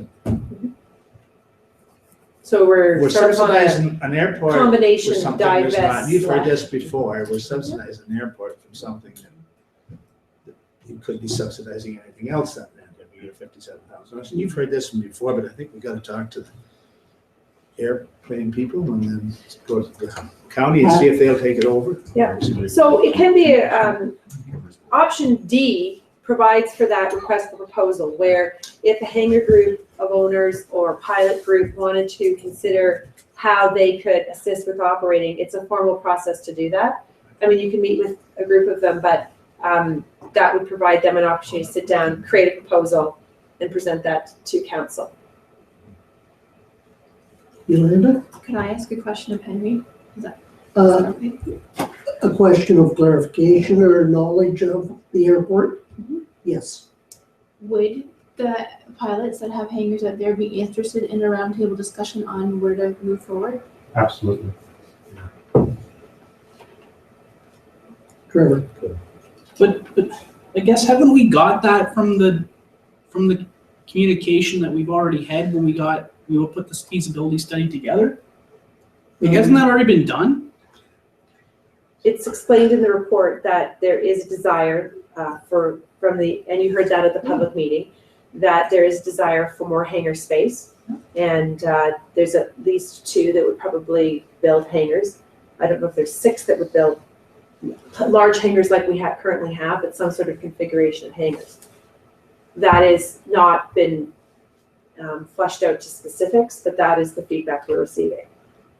My understanding that there was 8 planes that they were looking for hangar space a year ago, and between some of the plane owners, they were looking at maybe sharing, building a hangar or whatever. I know, my understanding is that 3 of those airplane owners have invested in hangars at other airports now. There's still possibly 4 or 5 planes, and that we could easily talk to those people, and I believe they'd be quite willing to. Trevor? Like, I think, like, in my opinion, I'm okay with the roundtable, but there's a few things that I think we need to get our ducks in a row before any more discussion has happened. We need to understand what the process to get a permit is, because that seems to be a real big hiccup. We need to understand what restrictions we're putting on these facilities because it's causing delays and problems and divesting in the people who want to put investment in there, and that's what's causing the problem. I have no problem with taking the $57,000 in rent out of the operation and saying that's not part of the operation and that's extra money, because that really shouldn't be in the operation of the hospital or the operation of the airport. I'm okay with that. The fact is it's been used to subsidize that for years already. Maybe it shouldn't be, but the conversation still is, if we can get more investment in that airport, no different than we've talked about before, if we can get more investment, that's more money to us with little change in our operations. Huron County is a regional benefit, so let's talk to them before we make any more discussions, in my opinion, because I don't want to keep going back to the same people at the round table and we don't have any solutions to the problems we already have. Thank you, Trevor. I was just gonna, I guess, reflect on that to say that it's very difficult for anyone to invest in a hangar unless we have a long-term commitment to remain status quo, at least. So I guess I'm just sort of Or explaining. at least a long-range plan as to Right. what it will be. So I just wanted to, you know, it's the chicken and egg. We have to have both pieces in play before somebody's gonna sign a lease to build on our property. So I have more operating, I don't know, Reed Vincent, where you wanna go on this? Just one question. So what you're saying is, Trevor, is we don't do any more talks. Now we go to the county. That's the next step to see what they're going to offer or what we can do with them. Is that what?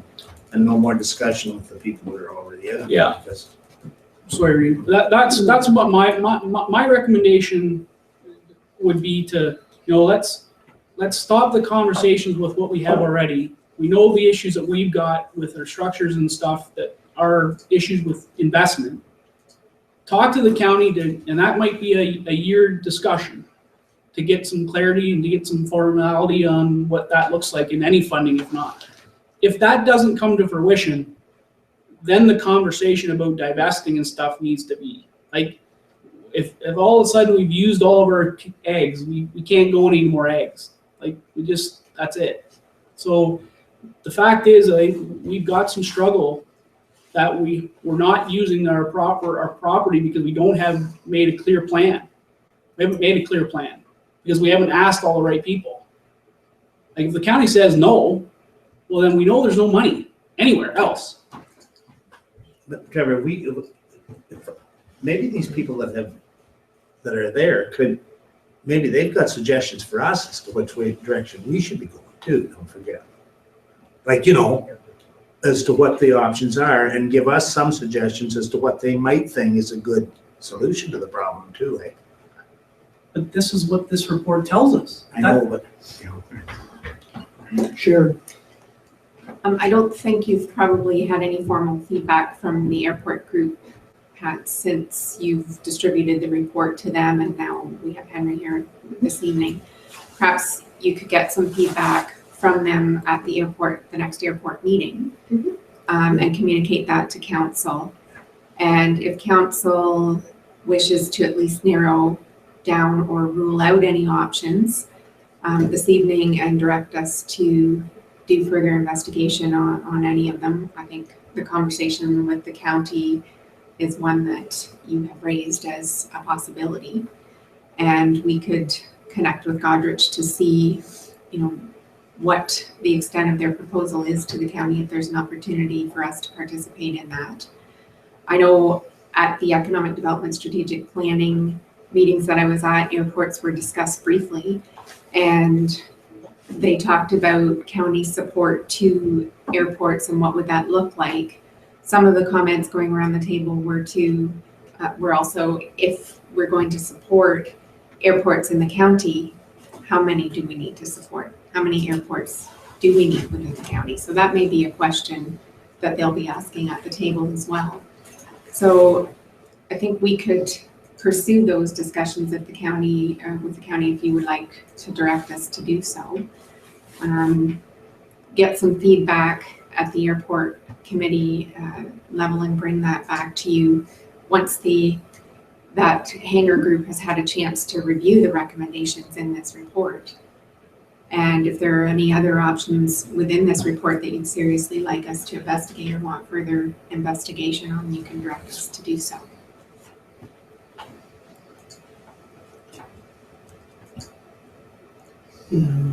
I just have a quick question. In preparing the next operating budget, we're going to leave the farmland as a source of revenue for the airport at this stage. Okay, I just want to make sure on that. James, can we have a breakdown of what the rent is on the farmland and what we're getting for rentals for the 3 buildings or whatever we have for hangars there, so we know what the division is between them? Because when I look down the expenditures, the difference between what we get for rent and what we get for admissions, and which I take to be the hangars, we have a lot of expenses there that if it wasn't for the farmland, we couldn't cover them. Correct. So we've got to have some help. And that was the reason that when the airport was given to the municipality, that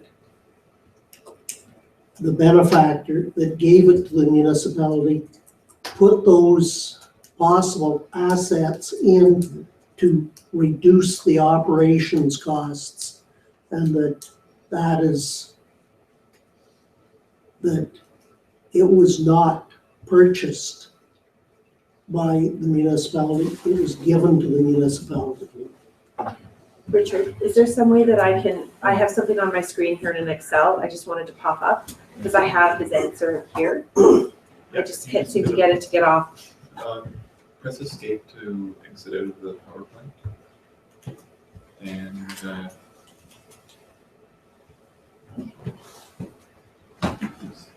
Okay, let me just see if I can do I would this. just call it a sledgehammer, Richard, but it goes up.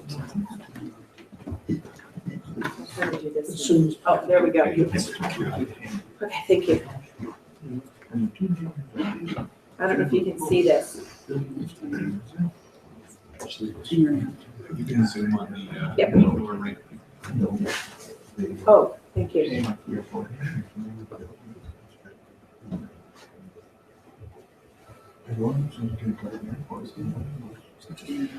So the airport property farmland is $59,800. This is in 2016 revenue budgets. The hangars bring in about $2,900. The cadet lease agreement, $4,100. The RC jets, they rent a shed there at just under $400. Fuel sales are estimated. You have to remember there's 19.8 in fuel sales. We buy about that much in fuel. It's not as shown in the report, it's not a large enough sales volume to really be revenue for the airport. We received $1,500 in a grant from the hospital. The Jets group typically donates $500 after their event to the airport. Those are our revenue sources right now at the airport and how it's broken down. So I can send that out as well. Trevor, So I don't know whether, Sherry, you want a motion or what, but they got, if that is what you would need, like I would make a motion that we have a discussion with the town of Goderich to get in with their proposal to Huron County as regards to regional airport strategy, and then get further feedback from the airport group with regards to the feasibility study. And once we've exhausted our income opportunities, then option B, in my opinion, is the option that we should look at. Option B, divest. Did everybody get that down? So, But I'm saying that option B could be a year away. Like that's probably a next budget cycle. And I would suggest you would need more detail in a Yeah. report on that option. So rather than saying, we're gonna commit to divesting at this point, you would direct a further report on the divesting option. So I'm just gonna, for clarity, if you don't mind, it was consult with Huron County. So And consult with the town of Goderich, Goderich Mm-hmm. on their proposal to the Huron County about their regional airport. So, yeah, And then hear back from the airport group on their response to the feasibility study. Mhm. And look for all our other future revenue options,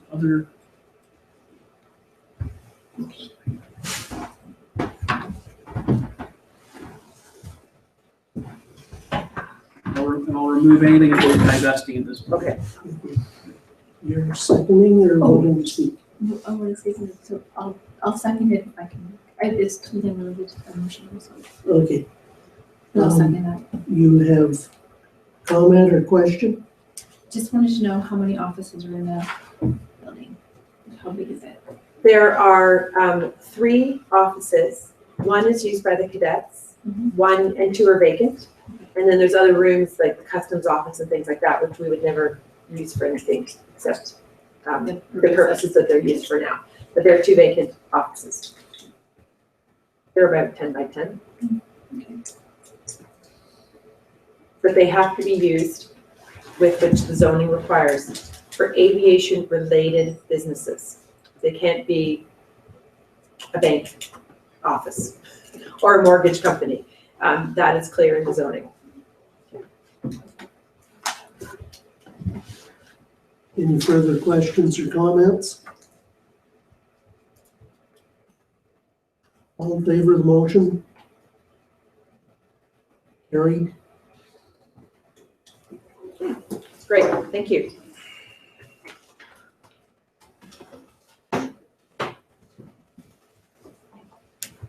Do we need, I'm gonna go to the operating budget. Do we need a moment to break or we're gonna keep going? Going? Okay, Keep going. got it. Okay, so just as we're going through the operating budget, I'm going to tell you which page that is on your copy of the operating budget that Dawn provided on Monday night. And then I'll just speak to that briefly, just if you want to get prepared for that and pull that up on your copies. As you're doing that, I just want to mention that the year-to-date numbers need to be factored into the 2016 budget. They were put in after this budget was prepared, so that will still have to happen as we move forward. I really don't anticipate any major significant changes, a few in the utilities into the budget. And then some year-to-date transfers from reserves to potentially consider offsetting some of the capital expenses will have to be considered in the next round now that we have our year-to-date ends. Is everybody ready to move on? Yeah. You okay, Councillor Hallahan, you got it up? Yeah, he's got it here. Okay, Oh, yeah. we leave no man behind. All right. Big right here. With Richard's technology here. Okay, on page 9 is the town hall budget, and in there is this town hall building. I see no significant changes to the operating budget. You will see in the capital section, there's $20,000 to go into reserves towards town hall renovations to continue the work on this building. There's the $8,000 for the HVAC, which I have presented. The department always puts $20,000 away for general facility repairs for potential problems that we are not aware of today but are urgent and need to be fixed throughout the year. We put it inside the town hall capital budget to be allocated as it's needed. And then you'll also see $120,000 for the theater renovation, but this is also offset in a transfer from reserves from the fundraising group. So we have to put it in the budget to spend it this year as they anticipate they will, but that is completely offset by their revenue. Any questions? Moving on. Page 10. The Belgrade Red Cross building. It no longer exists. However, there's some cleanup to do on the site because it was done so late, as well as some property merging work to be done. And so there is some funds. I thought initially about, oops, let me push the down button. There we go, $6,000 to be required. What Dawn and I recommend that we do is take the balance of the funds that has been left from the capital project reserve of the 14,776. We're gonna allocate that out in this budget to complete anything that we require to close off that property. And then what's left at the end of the year will go towards reserves wherever council deems appropriate, because this will no longer appear on as a budget. Okay?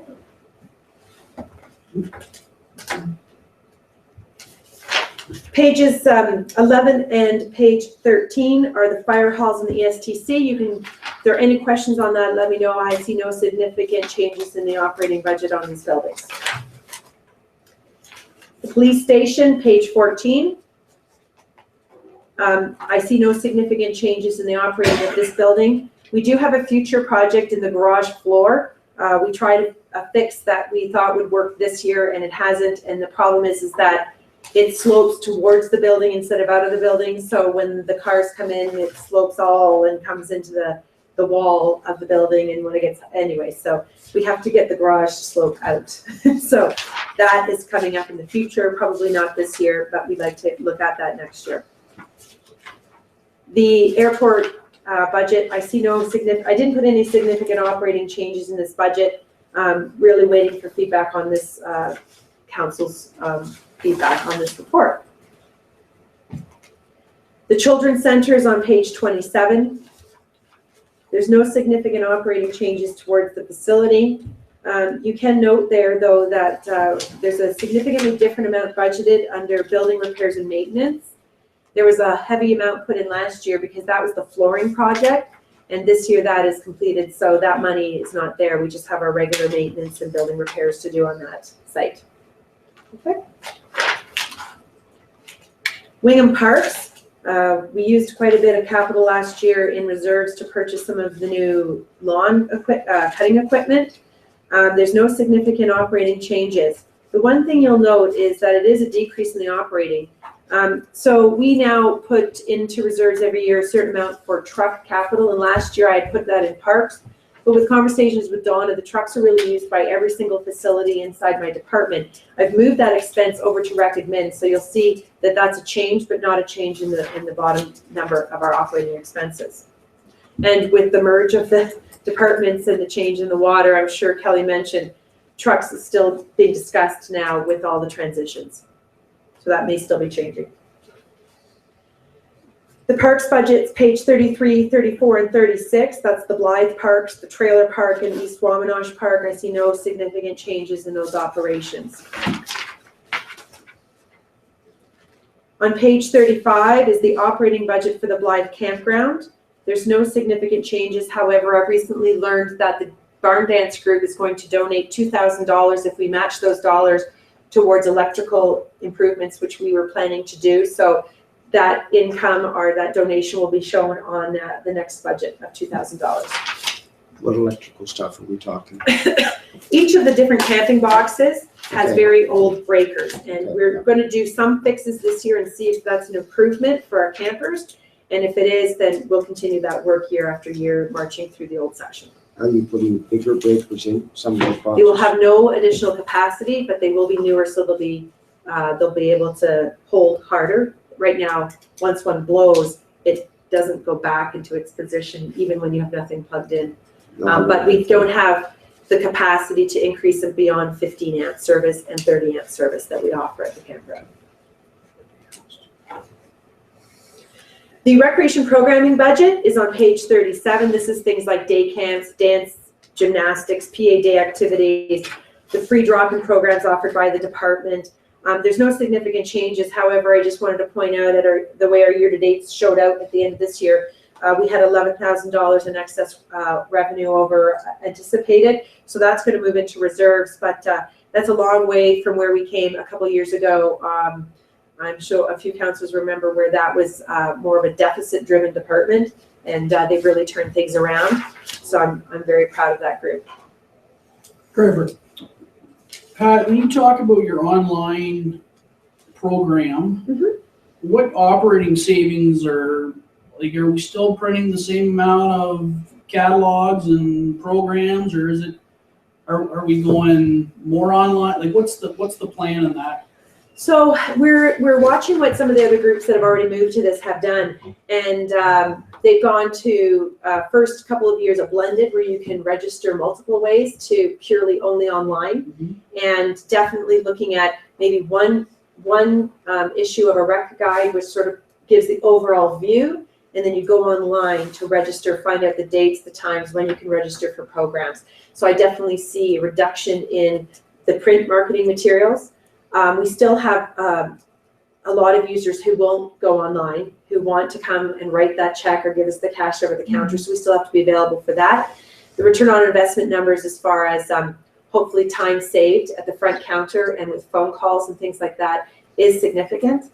I have some of those numbers, and depending on which program we end up choosing, I'll be sharing some of that data with you. My hope is that we'll be able to have fewer office hours so late, and people will be able to, we could even think about, Richard and I thought we could set up a kiosk in the facilities where people could go in and get the information hands-on by themselves, kind of a thing. But we're not there yet, but that's our vision, right, Richard? So Pat, it's not, when you talk about this online program, it's not all like a full encompassing. You're gonna specifically strategically pick certain programs that you can only go online, not everything? You will be able to do just about anything online. Okay. Except if you want to rent something, what happens is you indicate that you want to rent it, and that will trigger a ticket sent to the person who's responsible for that facility to approve or not approve that rental. So ice rental or meeting room or a hall booking, which often requires more back and forth. But if you want to get your children into swimming lessons or gymnastics, there'll be a go date that you can start registering and go online and do it anytime. Thank you. Okay.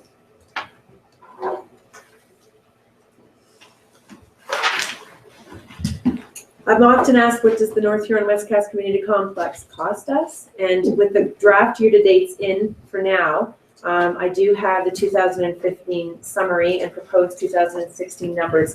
As I mentioned, I still have to do some assessment of those 2015 numbers to potentially adjust our proposed numbers.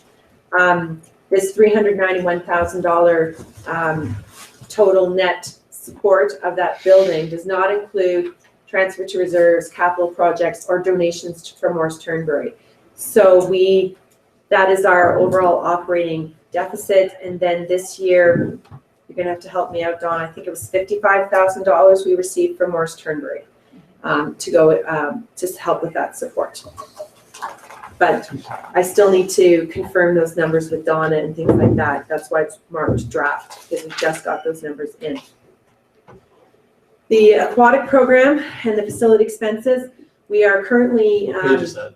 oh, I'm sorry, I'm on page 38. So we have had a small drop in our membership numbers, and this concerns us. So we have established a new membership drive program. The cards are at the door. It starts on the 16th and it runs for 6 weeks. We're hoping to attract a number of new members to our facility and register their memberships of some sort, whether it's a swim membership, a complete membership. So that'll hopefully impact our revenue numbers. We did meet our revenue targets this year, but we want to see those growing, and they seem to be decreasing a little bit in our membership number. You'll notice on this, there's a significant transfer to reserves, and that's for the renovation project, $95,333. And there's another $20,000 in capital to spend on the aquatic project in 2016, which I reviewed. And with the work to rule that was happening in 2015 with the schools, we had a challenge getting our Board of Ed lessons off the ground. And so they're not really happening this school season. We're hoping to reestablish those in fall of 2016. Just a question. Yeah. In the fitness, you were going to start a program where you could go in and you would have your own person, your own instructor kind of thing. How did those memberships go? The personal training? It was just started, last year, maybe 2 years ago? Well, we've been running personal training for a number of years, and we had a trainer there that was incredibly busy and really got a lot of programming out of that one trainer who then left. And so we've been trying to rebuild those numbers. I don't have them with me, but okay, no, I can just share wondered those. whether, just where that actually went to. Yeah. Because it sounded like a real good program. It is. It's very popular. And what we've actually started is a program where there's a specific times where you can meet the trainers. So they're on the floor, so that's an opportunity for the public or the users to go and have a conversation and get some assistance, and then No, I just maybe that will wondered how- hopefully lead into a training program with them. I just wondered how it took off. In the fitness operating budget on page 39, I just want to mention that there's an item that is not in this budget, but it will be, and that is to replace 6 pieces of cardiovascular equipment. The money is in reserves, $25,000, and that's, we anticipate, will be the expense. So you'll see that as an in and out under capital and transfer from reserves. So there's no impact to the bottom line of the budget, but our current life cycle equipment has become obsolete. We can no longer get parts for it. It's 15 years old. All of our cardiovascular equipment has far exceeded its life expectancy. So we do have the money in reserves, and we're happy that we do. The rec admin budget is on page 40 and 41. So it's rec admin and complex admin. So what happens is all of our recreation administrative expenses, 25% of those are charged towards the complex administration. And so that appears as an expense to the complex. There's no significant changes in our operating except for the changeovers with the new software. There's some expenses for capital purchase. You'll see that there's some increases in inspections and contracts with the new software. There's increased transaction fees and merchant fees. So depending on when this is implemented, I'm not sure how that number will work out in the end, but I have the funds in there to match those. But when the person purchases something, obviously those fees are compensated in revenue. Truck capital and maintenance is moved to this account. It's shared by all the facilities, so I moved it into equipment in this budget. Okay. No, sorry, transfer, moved to transfer to reserves. Apologize, because then it goes into reserves for trucks. The arena in Wingham, there's no significant operating changes. This budget is one that's always been difficult to read because all of the building expenses, the loan, any capital projects, roof maintenance and things like that are always put into this budget. And I try to extract those when I show you the operating expenses of this budget. But you'll see if you look at previous years, there's all these loan and principal of the loan and things like that. That's because that is where we put in the payoff of the building. On pages 43 is the concession booth, and page 44, there are no significant operating changes to the Knights of Columbus Center or the concession booth in Wingham. The next slide is not in your package. It is a summary of the Blythe Community Center overall operating expenses. So our year-to-date draft budget number for 2015 is $123,000 in support for that. That does not include the Morris Turnberry grant, which was $15,000. Thank you. So many numbers in my head right now. So they also provide that support towards that building. Just drilling down a little bit more, there's no significant operating changes to the Blythe Community Center. I came to council when we were presenting some of the information in the fall, and we had lost 7.5 hours per week, which equates to about $11,000. And so you can see that in the revenue number. But we did save some in hydro and some other costs, but the propane number is extremely lower this year than it was in previous years. So you can see that that's been offset by that savings. So we're fortunate that that happened. We don't have any control over the propane price. Concession booth budget will have to be reviewed and reflect new numbers. If you look at the year-to-dates in 2015, the differential was the same, but the absolute numbers were a lot lower. So we have to just make that adjustment to how much staff time and materials were purchased against sales. Trevor, sorry, Pat, the conversation about the propane, has there been discussion or is there an opportunity to lock in pricing? I have to defer that question to Donna. I'm not sure. We haven't made any of those discussions with Spartans at this time. We've had different discussions around natural gas and all sorts of options, but we haven't investigated a locked-in contract at this point. Brock, Carol Gross passed away. That's a long time employee. Yes, and she retired. over the summer when she got sick, and her celebration of life is Friday at 2:00 at the Blythe Community Center. Then the Belgrade Community Center, I just wanted to point out there's no significant operating changes. The revenue here represents the rent income we receive from the Belgrade Community Center Board. The expenses represent our donation to them to offset their expenses and operating expenses, which was established when we first set up a lease agreement with that organization.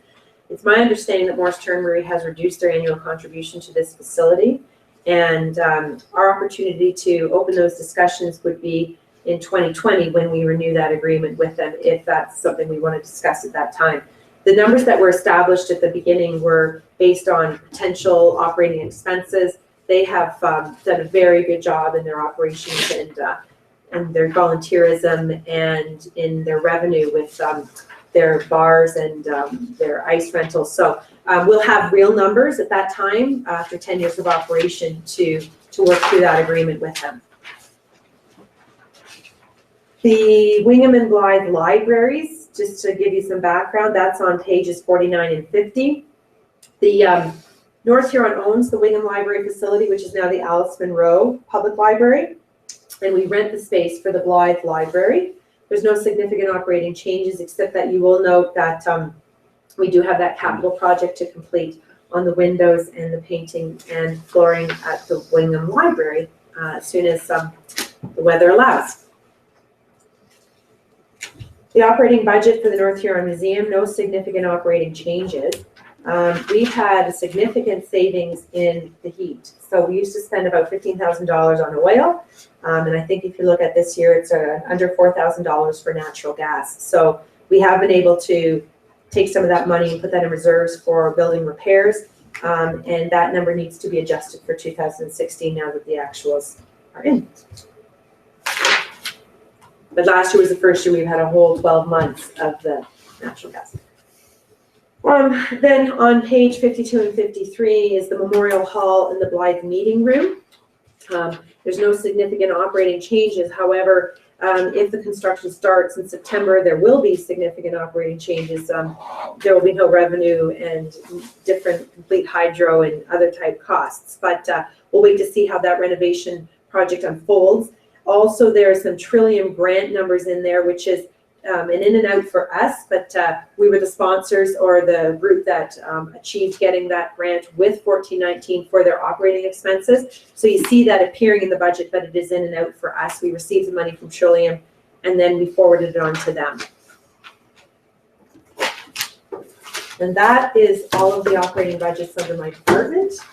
Are there any other questions? That was all I wanted to share this evening.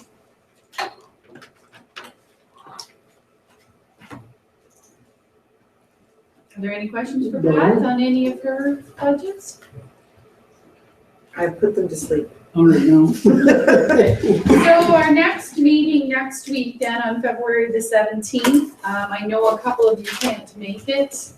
James and Bill Knott, I believe, have already indicated that they can't make it. If anyone else is not able to make it, we want to make sure our numbers are up, so please let us know.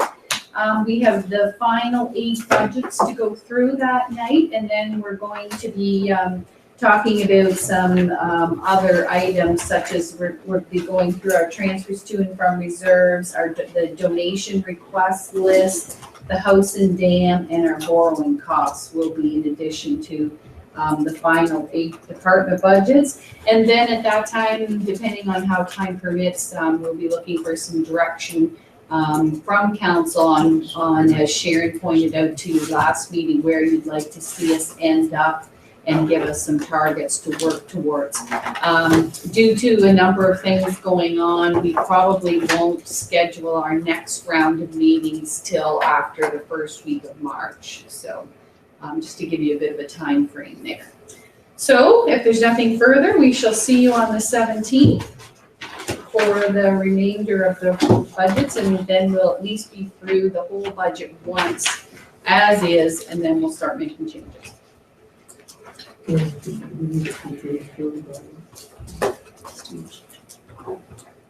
Okay, Unless somebody has some knowledge that they want, I'll entertain a motion for adjournment.